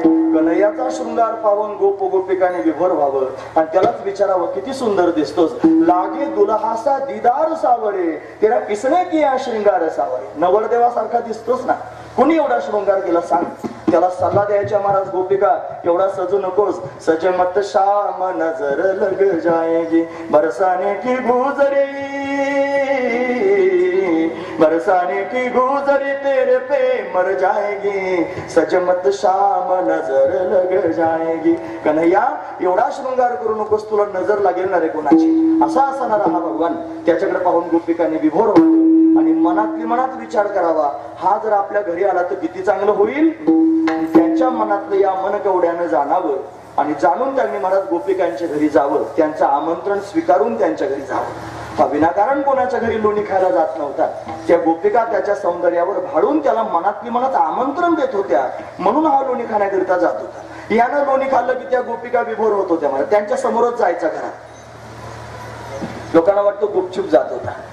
गुपचूप नाही, राजरोज जात होता महाराज. राजरोज जाऊन त्यांनी महाराज घरात घुसायचं, पण गोपी काही म्हणत नव्हत्या. भिंतीच्या आड त्यांनी उभ्या राहायच्या. आता आला बरं कन्हैया, आला की त्यांनी येताना त्याला पाहायच्या आणि पाहत पाहत तो त्यांनी डेऱ्यापर्यंत कसा जातोय याच्याकडे लक्ष द्यायच्या. तो डेऱ्यापर्यंत जायचा, गेल्यानंतर गोपाळांना बरोबर न्यायचा, गोपाळांना एकावर एक उभं करायचा, त्याच्यावर वरती उभं करून त्यांनी स्वतःच्या हाताने डेरा फोडायचा, स्वतःही लोणी खायचा आणि गोपाळांना पण लोणी खाऊ घालायचा. गोपिकांनी त्याची ही संपूर्ण लीला बारकाईने पाहत राहावी आणि पाहत पाहत स्वतःला विसरावं, त्याच्याकडे पाहतच राहावं, त्याचं सौंदर्य पाहून विभोर होऊन जावं आणि पाहतच राहावं. महाराज संध्याकाळी हा यायचा, रात्रीच्या वेळेला डेरे फोडून निघून जायचा आणि मग रात्र त्यांनी महाराज झाल्यानंतर गोपिकांनी त्यांनी सगळी कामं आटोपून हा अंथरुणावर अंग टाकलं की गोपिकांना तोच डोळ्यासमोर दिसायचा. दुसरं काही दिसतच नव्हतं. आता हा कन्हैया त्यांनी एवढा मनात घर करून बसला, काय करायचं, याला परत कधी पाहिन असं त्यांना वाटायचं. मग रात्र त्यांनी निघून जाण्याची वाट पाहायच्या. सूर्यनारायणाची विनंती करायची, हे सूर्यनारायणा लवकर उदयाला ये, काहीतरी निमित्त करून कन्हैयाला पाहायला जायचं. मग सकाळीच त्यांनी महाराज आपली सगळी कामं आटोपून निमित्त करायच्या. कशाचं? रात्री चोरी करायला आला होता त्याचं गारहाणं सांगण्याचं निमित्त करायच्या आणि निमित्त करून कन्हैयाला पाहण्याकरिता जायच्या. म्हणजे लक्षात आलं तुमच्या, कन्हैया चोरी करण्याकरिता येत नव्हता, तो त्यांनी गोपिकांना समाधान देण्याकरिता येत होता. आणि गोपिका गाराणं सांगण्याकरिता जात नव्हत्या, गोपिका कन्हैयाला पाहण्याकरिता जात होत्या. म्हणून तर त्यांनी महाराज या गोपिकांनी बाहेर उभं राहून हाक मारायची, यशोदे बाहेर ये. हळूच नाही हाक मारायची, एवढ्या मोठ्या. का बरं माहितीये? सगळ्यांना ऐकू गेलं पाहिजे. आणि सगळ्यांनाच ऐकू गेलं पाहिजे तसं कन्हैयालाही ऐकू गेलं पाहिजे. आणि त्याला ना ऐकू गेलं नुसतं यशोदेला ऐकू गेल्यावर काय करायचं? यशोदेला थोडंच पाहायला जायचं कन्हैयाला. मग त्यानं आवाज ऐकल्यानंतर तो यावा आणि आल्यानंतर तो दिसावा. मग कन्हैया पण असंच करायचा महाराज. हाक मारल्याबरोबर धावतच यायचा. हाक मारली गोपीनं बरोबर 12 वाजता पळत आला महाराज. अजून 2 मिनिटं कमी होती, धावतच आला. आल्यानंतर यशोदा राणी त्यांनी बाहेर उभे राहिले आणि कन्हैया सुद्धा त्यांनी नंद भवनाची अशी मोठी चौकट आहे, त्या चौकटीत त्यांनी एका बाजूला उभा राहिला, देवडाचरण असा चौकटीला टेकून आणि गोपीकडे पाहायला लागला. आता गाराणं सांगायला आलेली बाई, जे भांडण करण्याकरिता आलेली बाई, जिच्या बरोबर भांडायचं तिच्या बरोबर समोरासमोर भांडलं पाहिजे की नाही? की भांडण करणाऱ्याने त्यांनी एकाशी भांडायचं आणि दुसरीकडे पाहायचं असं कधी होतं का? अजिबात नाही महाराज. यशोदे बरोबर जर भांडायचं ना, मग यशोदेलाच म्हणायचं, सांग तुझ्या पोराला काही समजून. तिच्याकडे पाहून बोलायचं सोडून गोपिकांनी तिच्याशी बोलावं आणि कन्हैयाकडे पाहावं. महत्वाची गोष्ट आहे, दृष्टी कन्हैयाकडे आहे आणि बोलणं यशोदेकडे आहे. वास्तविक पाहता यशोदेबरोबर बोलण्याचं काही कामच नव्हतं. त्यांना निमित्त फक्त कन्हैयाला पाहण्याचंच होतं. तो कन्हैया त्यांनी बाहेर आला की त्याला नखशिखांत गोपिकांनी पाहावं आणि पाहून विभोर होऊन जावं. म्हणून गोपिका गाराणे सांगायला येत होत्या. या कन्हैयानं विचार केला की या सगळ्या गोपिका त्यांनी महाराज मला मनोमन बोलावतात, मी यांच्या घरी जातो आणि या बोलावतात म्हणून जातो, लोणी मी खातो, काय माझी चूक आहे? परत माझं गारणं सांगण्याकरिता येतात. आता यांना काहीतरी अद्दल घडवली पाहिजे. काय अद्दल घडवायची आता? म्हणून यांची काहीतरी खोडी केली पाहिजे. मग खोड्या करायची तयारी केली. आधी चोऱ्या करत होता, सांगितलंच होतं त्या ज्योतिषानं, म्हणला हे त्यांनी खोड्या करेल, चोऱ्या करेल, फराणं करेल, हे त्यांनी सांगून झालं होतं. आधी खोड्या करायचा, आधी चोऱ्या करायला लागला, मग आता खोडी करू लागला. म्हणे माझं गारणं सांगता काय? दुसऱ्या दिवशी सकाळीच गारणं सांगणाऱ्या गोपीच्या घरी भाकरी करत होती. चुलीवर त्यांनी महाराज तवा ठेवला होता, तव्यावर एक भाकरी होती, काठवटीत एक होती, उभी करून एक ठेवली होती. आता जुन्या काळात असंच असायचं, आता तसं राहिलं नाही, असू द्या, पण असं होतं महाराज. आणि मग इतक्या त्यांनी गेला, खोल असणारी चूल होती, चूल पेटवलेली होती, त्याच्यातली जळकी लाकडं होती. हा त्यांनी घरात घुसला आणि तिला म्हणला माझ्या घरी गारणं सांगायला येतेस?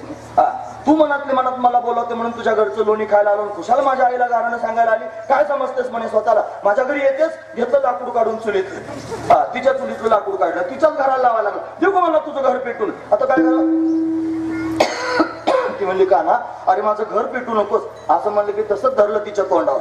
तिला म्हणलं हानीनं तोंडावर, तुझ्या बापाचे हे घर, तुझ्या बापाचे हे घर. तिलाच म्हणतो, प्रमाण दिलं बरं मी, नाहीतर हे मनानं सांगितल्यासारखं होईल, असं प्रमाण आहे मला. तुम्हाला हानीन तोंडावर तुझ्या बापाचे घर, हे घर आहे, हे घर आहे, आपलं राहण्याचं घर आहे. याच्यामध्ये त्यांनी महाराज चैतन्य तत्व राहतं, त्याला आत्मतत्व म्हणतात, त्याला जीवात्मा म्हणतात. आणि त्या जीवात्म्याने हे शरीर त्यांनी धारण केलेल्या वस्त्रासारखं गीता वर्णन करून सांगते, वासांसी जीर्णानी यथा विहाय, जैसे जीर्ण वस्त्र सांडीजे नूतन विलीजे, तैसे देहांतरात धरीजे चैतन्यनाथ. ज्ञानोबराय वर्णन करून सांगते. म्हणजे त्यांनी महाराज हे शरीर एक वस्त्र आहे, कशावरचं? आत्म्यावरचं वस्त्र आहे. म्हणून आत्मा त्यांनी महाराज आतमध्ये आहे, त्याच्यावर असणार जीवात्मा, त्याला म्हणायचं फक्त आत्मा नाही, जीवात्मा, त्याच्यावर असणार हे शरीर रूपी वस्त्र आहे. आणि हे आपलं नाही, हे काळाच आहे. देह हे काळात, याच्यावर काळाची सत्ता आहे. ठराविक काळात हे जन्माला येतं आणि ठराविक काळात हे त्यांनी महाराज संपत सुद्धा. लोक याला जाळून येतात, याची माती होते, महत्वाची गोष्ट आहे. म्हणजे काळाच्या ताब्यातला आहे. म्हणून देह हे काळाचे आणि धन कुबेराचे. म्हणजे जगातलं सगळं धन कुबेराचं आहे, देह सुद्धा काळाचं. हे आपलं घर नाही, म्हणून याला आपण आपलं म्हणतो. हे देवाला घालवायचंय म्हणून जळतं लाकूड घेऊन त्यांनी तिच्या तोंडावर धरत होता. मला देईन तोंडावर, तुझ्या बापाचे हे घर, हे काय तुझ्या बापाचं आहे का? हे काळाचं आहे, तुझं नाही, हे सांगण्याचं तात्पर्य आहे. पण भगवान लीला करतोय, त्याच्या मागे भाव आहेत महाराज. तिचं होतं नाही त्यांनी महाराज गारणं, कन्हैया तिची खोडी करायला गेलं, दुसरी धावत आली. आल्यानंतर लगेच ताबडतोब आरडाओरडा करा, यशोदेवने बाहेर ये. ही जरा वयोवृद्ध होती. यशोधराने धावत आली, म्हणे काय ग बाई? अगं म्हणे सांग तुझ्या पोराला काही समजून. परवा आमच्या घरी आला, परवा आला आमच्या घरा, दारी निजला होता म्हातारा, आणून ताकाचा डेरा आणि खोडीला सायरा. चोऱ्या होतात म्हणून त्यांनी महाराज म्हातारा राखण झोपवलं होतं दारात. म्हातारा होतं बरं, राखण झोपलं होतं दरवाजामध्ये. घरातले सगळे लोक घरात झोपले होते, म्हातारा बाहेर झोपलं होतं. महत्वाचा मुद्दा आणखी असा आहे की बाहेर ताकाचे डेरे सुद्धा अडकवलेले होते. हेच अनेक वेळेला सांगितलं जातं नाही का, पण हेच ऐकायला गोड लागतं महाराज. परत परत सांगितलं, किती सांगितलं तरी नवीन कुठून आणू आता सांगण्याकरिता त्याच्या यालीला आशाच आहेत. म्हणून त्यानं दाढीची वेणीची गाठण मारली, त्यानं त्यांनी अमुक त्यांनी बाट फोडून टाकली, त्याने पदर ओढला, त्याने वेणीच कोणाची ओढली, त्याने चिमटाच कोणाला घेतला. हेच ऐकायला किती वेळेला ऐकलं तरी सुद्धा त्यांनी कमीच पडेल. त्यापेक्षा हे सांगण्याकरिता आम्ही परत जन्माला येणार आहोत. महत्वाची गोष्ट, कारण हे सांगणं एवढं गोड आहे मला. आनंद जगात दुसरा कशातच नाही. पण घेईन मी जन्म यादसाठी देवा, तुझी चरण सेवा साधावा, हे सांगण्याकरिता हरिनाम कीर्तन, संतांचे पूजन, घालो लोटांगण महाद्वार, असंच आहे. म्हणून ते म्हातारा दारात झोपलं होतं. एक दोन लीला सांगतो, थांबतो, लक्षपूर्वक आहे का. हा कन्हैया आला, सगळी टोळी बरोबर घेऊन आला. पण आल्यानंतर त्याने महाराज इकडे इकडे पाहायला लागला. त्यानं विचार केला, म्हटला म्हातारा दारात झोपलेला आहे, राखणदार याला राखण झोपवलंय वय. म्हातारा झोपला होता, ढेरी अशी मोठी त्याची होती, तोंडात दात नव्हते आणि घोरत होता महाराज. असा त्याचा कार्यक्रम सुरू होता. कन्हैया म्हणला, अरे हा म्हातारा झोपलेला आता काय केलं पाहिजे. आपण इकडे इकडे पाहायला लागला, काहीतरी हातल घडवली पाहिजे म्हणला. बाहेर ताकाचे डेरे अडकवले होते, त्यातला एक डेरा घेतला आणि घेतल्यानंतर झोपेत असणाऱ्या म्हाताऱ्याच्या डेरीवर फोडलं. आता म्हातारा जागा झालं करून त्यांनी असं उठून त्यांनी बसलं मार, तोपर्यंत पळून गेला का नाही. असंच करतो महाराज हा, याला सवयच आहे असं करण्याची. का बरं माहितीये, त्याच्यातून काहीतरी शिकवायचंय. काय शिकवायचं माहितीये, बाहेर डेरे बांधले होते की नाही, कशाचे होते, ताकाचे होते. मग ताक कशातून निघतं, दह्यात. दोन भाग होतात की नाही, लोणी आणि ताक. मग लोणी काय असतं, सार, आणि ताक काय असतं, आसार. सार गोष्ट कुठे ठेवली होती, घरात. लोणी सार आहे की नाही, घरात ठेवलं होतं. आणि आसार असणारं ताक कुठे ठेवलं होतं, बाहेर ठेवलं होतं. म्हणजे नियम काय आहे, जे सार असतं ते घरात ठेवायचं आणि आसार असतं ते बाहेर ठेवायचं. म्हणजे ताक कुठे ठेवलं होतं, बाहेर ठेवलं होतं. आणि म्हातारा कुठे झोपलं होतं, म्हणजे महत्वाची गोष्ट आहे. नियम काय आहे, जे आसार असतं ते बाहेर ठेवायचं असतं आणि सार असतं ते म्हातारा बाहेर झोपवलं होतं. म्हणजे काय झालं, एकदा माणसाचं वय वाढायला लागलं. गंमत सांगतो बरं, महत्वाची गोष्ट सांगतो ऐका. असं आहे, संसारामध्ये वय वाढायला लागलं की किंमत कमी होते आणि परमार्थात वय वाढायला लागलं की किंमत वाढते. म्हणून त्यांनी कमी वयाच्या बाबानं जर फार तोंड टाकलं लोकांच्या समोर, लोक म्हणतात बावळट आहे, अजून बालिश आहे. पण हेच जर त्यांनी म्हणत ते मुरलेलं असेल, जरा ढवळं झालं असेल आणि मग लोकांसमोर बोलेल, तर मग लोक म्हणतात वा वा, महाराजांनी त्यांनी वजनात सांगितलं. फरक आहे महाराज. परमार्थात त्यांनी वय वाढलं की किंमत वाढते आणि संसारात वय वाढल्यानंतर लोक हाडहाड करतात. शब्द वाईट आहे ना ऐकायला, पण वस्तुस्थिती आहे महाराज. म्हणून त्यांनी हे हाडहाड केव्हा बंद होईल, जेव्हा लोकांना धर्म मान्य होईल, जेव्हा लोकांना संस्कृती मान्य होईल, जेव्हा लोक मातृदेव भव, पितृदेव भव, आचार्य देव भव, अतिथी देव भव हे मनामध्ये साठवतील. हा विठोबा विटेवरती उभा आहे, हा उगीच उभा राहिला नाही. याला उभं करण्याकरिता कुणीतरी आई वडिलांची सेवा केली. महत्वाची गोष्ट आहे, हा खरा धर्म आहे. म्हणून त्यांनी बाकीचा सगळा परमार्थ करण्यापेक्षा त्यांनी महाराज हे जरी कळालं पारमार्थिक आला तरी पण त्याचं जीवन पारमार्थिक होईल हे सांगण्याकरिता साधू संतांचे संदेश असू द्या. मग कन्हैया लीला करतोय. त्यानं त्यांनी ताकाचा डेराच फोडून टाकला, गोपी सांगायला गेली, कोणाच्या तरी दाढीची विणीची गाठणच मारून टाकली, सुटेच ना काही केल्या, देवानं हात लावल्याबरोबर सुटली. अशा अनेक खोड्या करायला लागला. यशोदेने सांगितलं, कन्हैया आता घरी राहू नकोस, तू फार त्रास द्यायला लागलास. त्या जाई वना सवे घेऊन गोधना, गाईंना घेऊन दगडी वनामध्ये निघून जा असं सांगितल्यानंतर सगळ्या गोपाळांना म्हणला चला आता वनाला. मग सगळ्या गोपाळांना घेऊन वनाला कन्हैया जाण्याकरिता निघाला. तुम्ही गाया गेलेले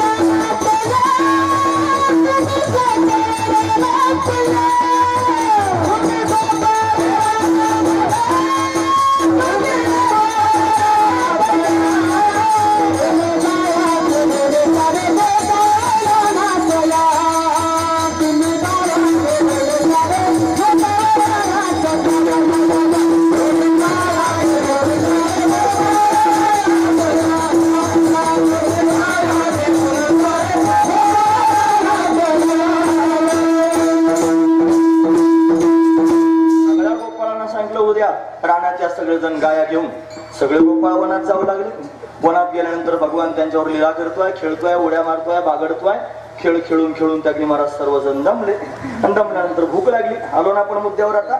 असू द्या, भूक लागल्यानंतर खायला पाहिजे महाराज. 12 वाजून गेले होते. पोटात भुकेचा डोम झाला होता. 12:30 वाजता खाणार असं ठरलेलं होतं. आधी ठरलेलं होतं ना, कोणाचा बीपी वाढवू द्यायचा नाही, कमी होऊ द्यायचं नाही. आधी सांगितलं होतं 12:30ला बरोबर थांबणार म्हणून. त्याच्या पुढे अर्धा मिनिट सुद्धा जाणार नाही, त्याच्या आतच थांबतो 2-5 मिनिटं. पण तोपर्यंत मात्र दम धरून ऐका, लक्ष करून ऐका. महत्वाची गोष्ट आहे. तर काय धावपळ गेली सगळ्यांनी. मग काय करायचं, कन्हैया वनात गेला, गोपांबरोबर खेळू लागला आणि खेळून खेळून सर्वजण दमले. आणि दमल्यानंतर म्हणले देवा आता भूक लागली, काहीतरी खायला दे. मग सगळ्या गोपाळांना एकत्र केलं आणि एकत्र करून त्यांनी महाराज त्यांच्या शिदोरे एकत्र केल्या. पानांचं द्रोण तयार केलं. ते द्रोण करून त्यांनी महाराज त्याचा काला तयार केला आणि काला तयार करून सगळ्या गोपाळांना कन्हैया देणार आहे. पण आता पण कशाला, भूक लागल्यानंतर समोर दिसतं परत त्यांनी पण म्हणतोय. सगळ्यांना नियम सांगायला लागला. काय नियम आहे म्हणला, पहा काला फक्त तुम्हीच खायचा आहे, दुसऱ्या कोणाला द्यायचा नाही. म्हणजे का बरं, या काल्याचा अधिकारी वैष्णव निका वैष्णव म्हणजे जो ओरिजिनल वैष्णव आहे, जो त्यांनी सगळं प्रेम देवावर करतोय, तोच खऱ्या अर्थानं काल्याचा अधिकारी, दुसऱ्याला काला द्यायचा नाही असं सांगून टाकलं. मग कोणाकोणाला द्यायचं नाही म्हणे, काला पाहायला फार येतील आजी ओच अमरावती, काला पहावया येतील देव विसरती देवभावा फुला. देवदेवता काला पाहण्याकरिता आले म्हणून त्यांना काला द्यायचा नाही. आपण काला खायचा. आणि जर त्यांनी महाराज हात फार खराब झाले असतील असे पुसून घ्यायचे, चाटून घ्यायची बोट. आणि तरी सुद्धा जर काही राहिलं असलं अजून प्रमाण सांगतो, हात तिरी सांगाते असा शब्द आहे बरं. हात तिरी सांगाते म्हणजे असे मागे हात पुसून टाकायचे. म्हणे का बरं, आपल्या सगळ्या शरीरामध्ये प्रत्येक अवयवामध्ये एक एक देवता मांडलेली. डोळ्यांमध्ये चंद्र सूर्य मांडले, कानात मांडली देवता, हातात मांडली देवता, पाठीत पोटात सगळीकडे देव मांडले. फक्त इथं कोणते देव मांडले नाही. म्हणून तर देवांना काला द्यायचा नाही ना. म्हणून तर त्याने महाराज हात तिरी सांगाते असं सांगून टाकलं. अजून त्यांनी महत्वाचा मुद्दा सांगितला, जेवण झाल्यानंतर काला खाल्ल्यानंतर कोणीही हात धुण्याकरिता यमुनेच्या पात्रात जायचं नाही. म्हणजे का बरं, काल्याची मिसे देव जळे झाले मासे.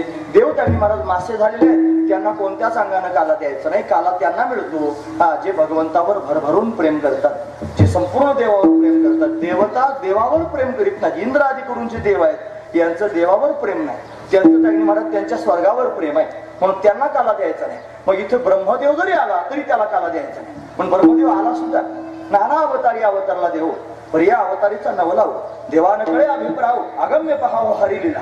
म्हणून त्यांनी महाराज हरीची लीला अगम्य निळोपरावरून करून सांगतात. ब्रह्मदेव आला, सगळ्या गोपाळांच्या मध्ये बसला आणि बसल्यानंतर त्यांनी महाराज गोपाळाचं रूप धारण करून आला. यानं त्यांनी महाराज खाली मान घातली, वरती हात केला आणि वरती हात करून काला मागू लागला. ब्रह्मदेव भगवंतानं सर्वांना काला द्यायला सुरुवात केली, पण याला दिला नाही महाराज काला. का बरं माहिती आहे, तो म्हणे हा ब्रह्मदेव आहे आणि हा त्यांनी महाराज खोटं रूप धारण करून आलाय गोपाळाचं, याला काला देता कामा नये असं त्यांनी महाराज बोलायला सुरुवात केली. ब्रह्मदेवाला राग आला, महाराज काला देत नाही म्हणून काला न दिल्या कारणाने त्यांनी महाराज वासर आणि गोपाळ यांना चोरून नेलं आणि ते त्यांनी सत्यलोकात घेऊन गेला. इकडे भगवंतानं पाहिलं वासर नाहीत, गोपाळ त्यांनी दिसत नाहीत, काय करायचं आता. देवानं स्वतःच वासरांचं आणि गोपाळांचं रूप धारण केलं. भागवतातला हा प्रसंग आहे आणि सर्वत्र त्यांनी स्वतःच उड्या मारू लागला, बागडू लागला. ब्रह्मदेव म्हणला कशी काय फजिती झाली, कन्हैयाची पाहायला जावं. परत पाहायला आला तर गोपाळही होते आणि वासर पण होते महाराज. मग त्याला आश्चर्य वाटलं. मग म्हणलं अरे हा तर जगाचा मालक आहे, आपण याची गोपाळ आणि वासर आणून दिले पाहिजेत. मग त्यांनी परत सत्य लोकात जायला निघाला. पण हा कन्हैया त्याच्या आधी जाऊन पोहोचला, त्याच्याच लोकात आणि त्याच्या आधी जाऊन पोहोचला.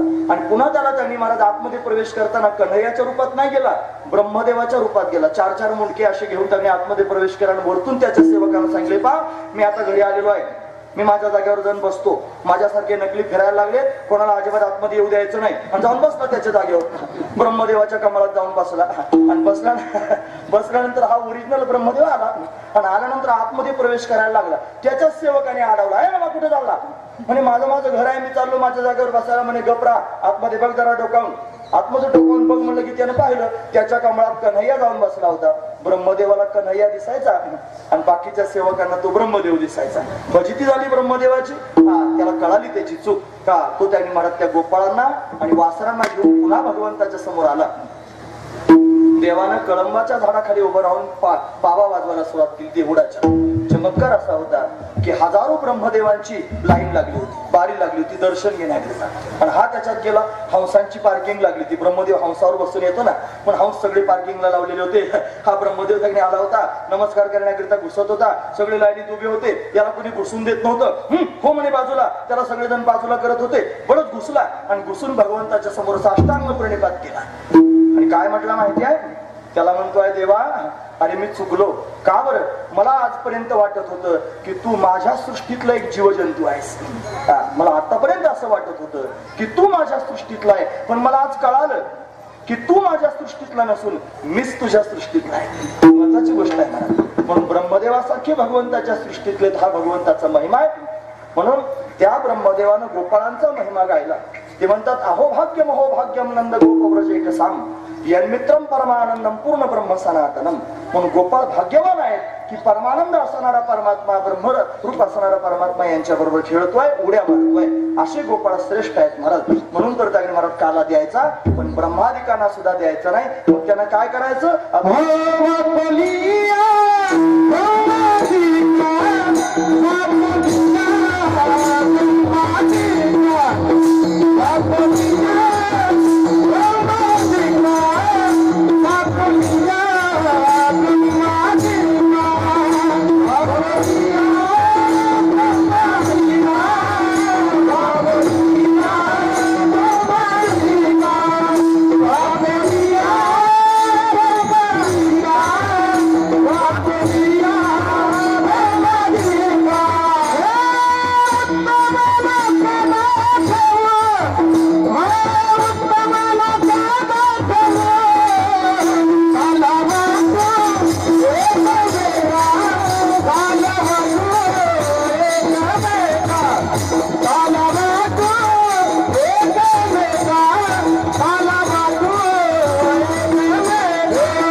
उत्तम लोका दाखवू. ब्रह्मदेवासारख्यानं सुद्धा आम्ही वाकोल्या दाखवू असं म्हणतात. का बरं?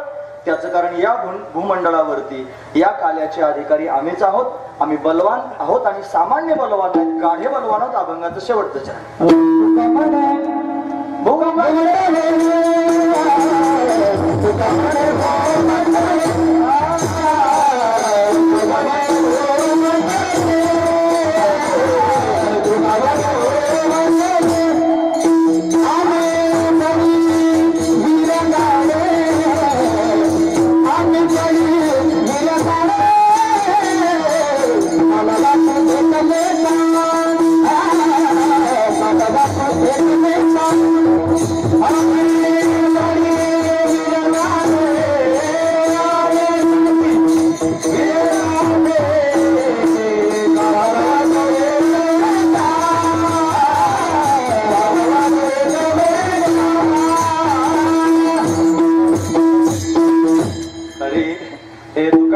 मंडळी आम्ही बळीवीर गाढे, आम्ही बलवान आहोत, वीर आहोत, गाढे वीर आहोत. महत्वाचा भाग आहे. म्हणून आम्ही त्यांनी सर्वस्वाचा त्याग करून भगवंतावर प्रेम करणार आहेत. म्हणून काल्याचे खरे अधिकारी आम्ही आहोत असं तुकोबराय वर्णन करून सांगतात.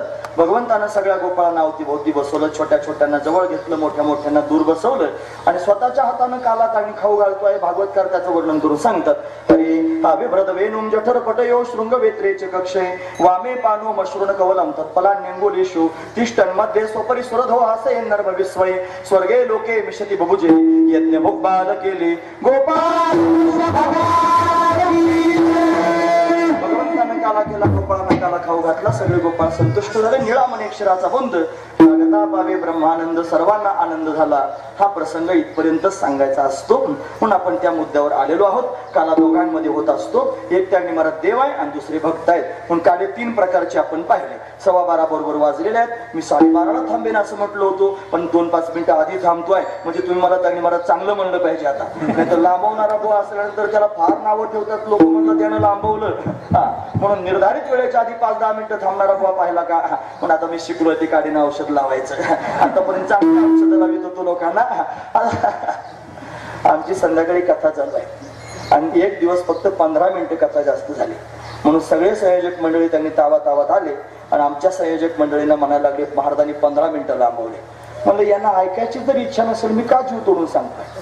ज्यांना ऐकायचं त्यांना सांगावं, ज्यांना ऐकायचं नाही त्यांना का सांगू नये. म्हणून त्यांनी अशी कथा महाराज एका दिवसात त्यांनी महाराज 3ऱ्या स्कंदापासून 10व्या स्कंदापर्यंत सलग कथा 5 मिनिटात तर सगळे स्कंद झाले. जे सांगायला फक्त 45 अध्याय सांगायला 9 दिवस लागले आणि ते त्यांनी स्कंदच सांगून टाकले 1 तासभरात सगळे. मरू दे म्हणला, मी काय करू, त्यांना ऐकायचंच नाही तिचे, त्यांना गरज नाही, मी कशाला फडफड करीत बसू, असू द्या. म्हणून आता मी थांबणार आहे. लक्षपूर्वक ऐका. काला दोघांमध्ये होत असतो. काला 3 प्रकारचा आपण पाहिला, त्यातलं वैशिष्ट्य सांगून थांबतो. दहीचा काला खाल्ल्यानं स्थूल शरीर पुष्ट होतं. हरिनामाचा खिचडी काला खाल्ल्यानं सूक्ष्म शरीर संतुष्ट होतं. आणि जीवब्रह्मैक्य ज्ञानाचा काला प्राप्त झाल्यानं कारण शरीर नष्ट होतं. म्हणजे जन्ममरणाला कारण असणारं जे शरीर आहे ते कारण शरीर, अज्ञान रूपी कारण शरीर आहे. जीवब्रह्मैक्य ज्ञानानं ते नष्ट होतं. हरिनाम घेतल्यानं त्यांनी महाराज आतमध्ये सूक्ष्म शरीर आहे ना, हे जे आपल्याला शरीर दिसतात ना, बाहेरून दिसतं, हे स्थूल शरीर आहे. हे पंचीकृत पंचमहाभूतांच्या 25 तत्वांचं आहे. याच्या आत सूक्ष्म शरीर आहे, ते अपंचीकृत पंचमहाभूतांच्या 17 तत्वांचं आहे. आणि त्याच्या आत कारण शरीर आहे, ते अज्ञानाचं रूपक आहे. म्हणजे या 3 कालांनी 3 शरीरांवर प्रभाव पडतो आणि माणूस त्यांनी महाराज जीव ब्रह्मैक्य ज्ञानात जीवनमुक्त होतो. हा त्यातला भाव आहे. म्हणून हा काला आपण खाणार आहोत. दोघांमध्ये काला त्यांनी होत असतं. ते फुगे सुद्धा टायमावर फुगतात महाराज. त्यांनाही माहित झालं आता इथपर्यंत येणार आहे आता, असू द्या. म्हणून त्यांनी अशा पद्धतीने म्हणजे तुमचा सप्ताह तपपूर्ती पावली म्हणायचं देवाला, जाऊ द्या, देव त्यांनी स्वीकारतो. आनंद आहे, आनंदाचं वातावरण आहे, फार समाधान वाटतंय. देवानं भक्तांना काला वाटलेला, तोच काला त्यांनी इथे होणार आहे. कीर्तनात देव असतो, भक्तांना बोलावं लागतं. ते भक्त जर कोण असतील निके वैष्णव तर ज्ञानोबर आहे, तुकोबर आहेत, त्यांना बोलूया आणि पुढील प्रसंग पाहूया.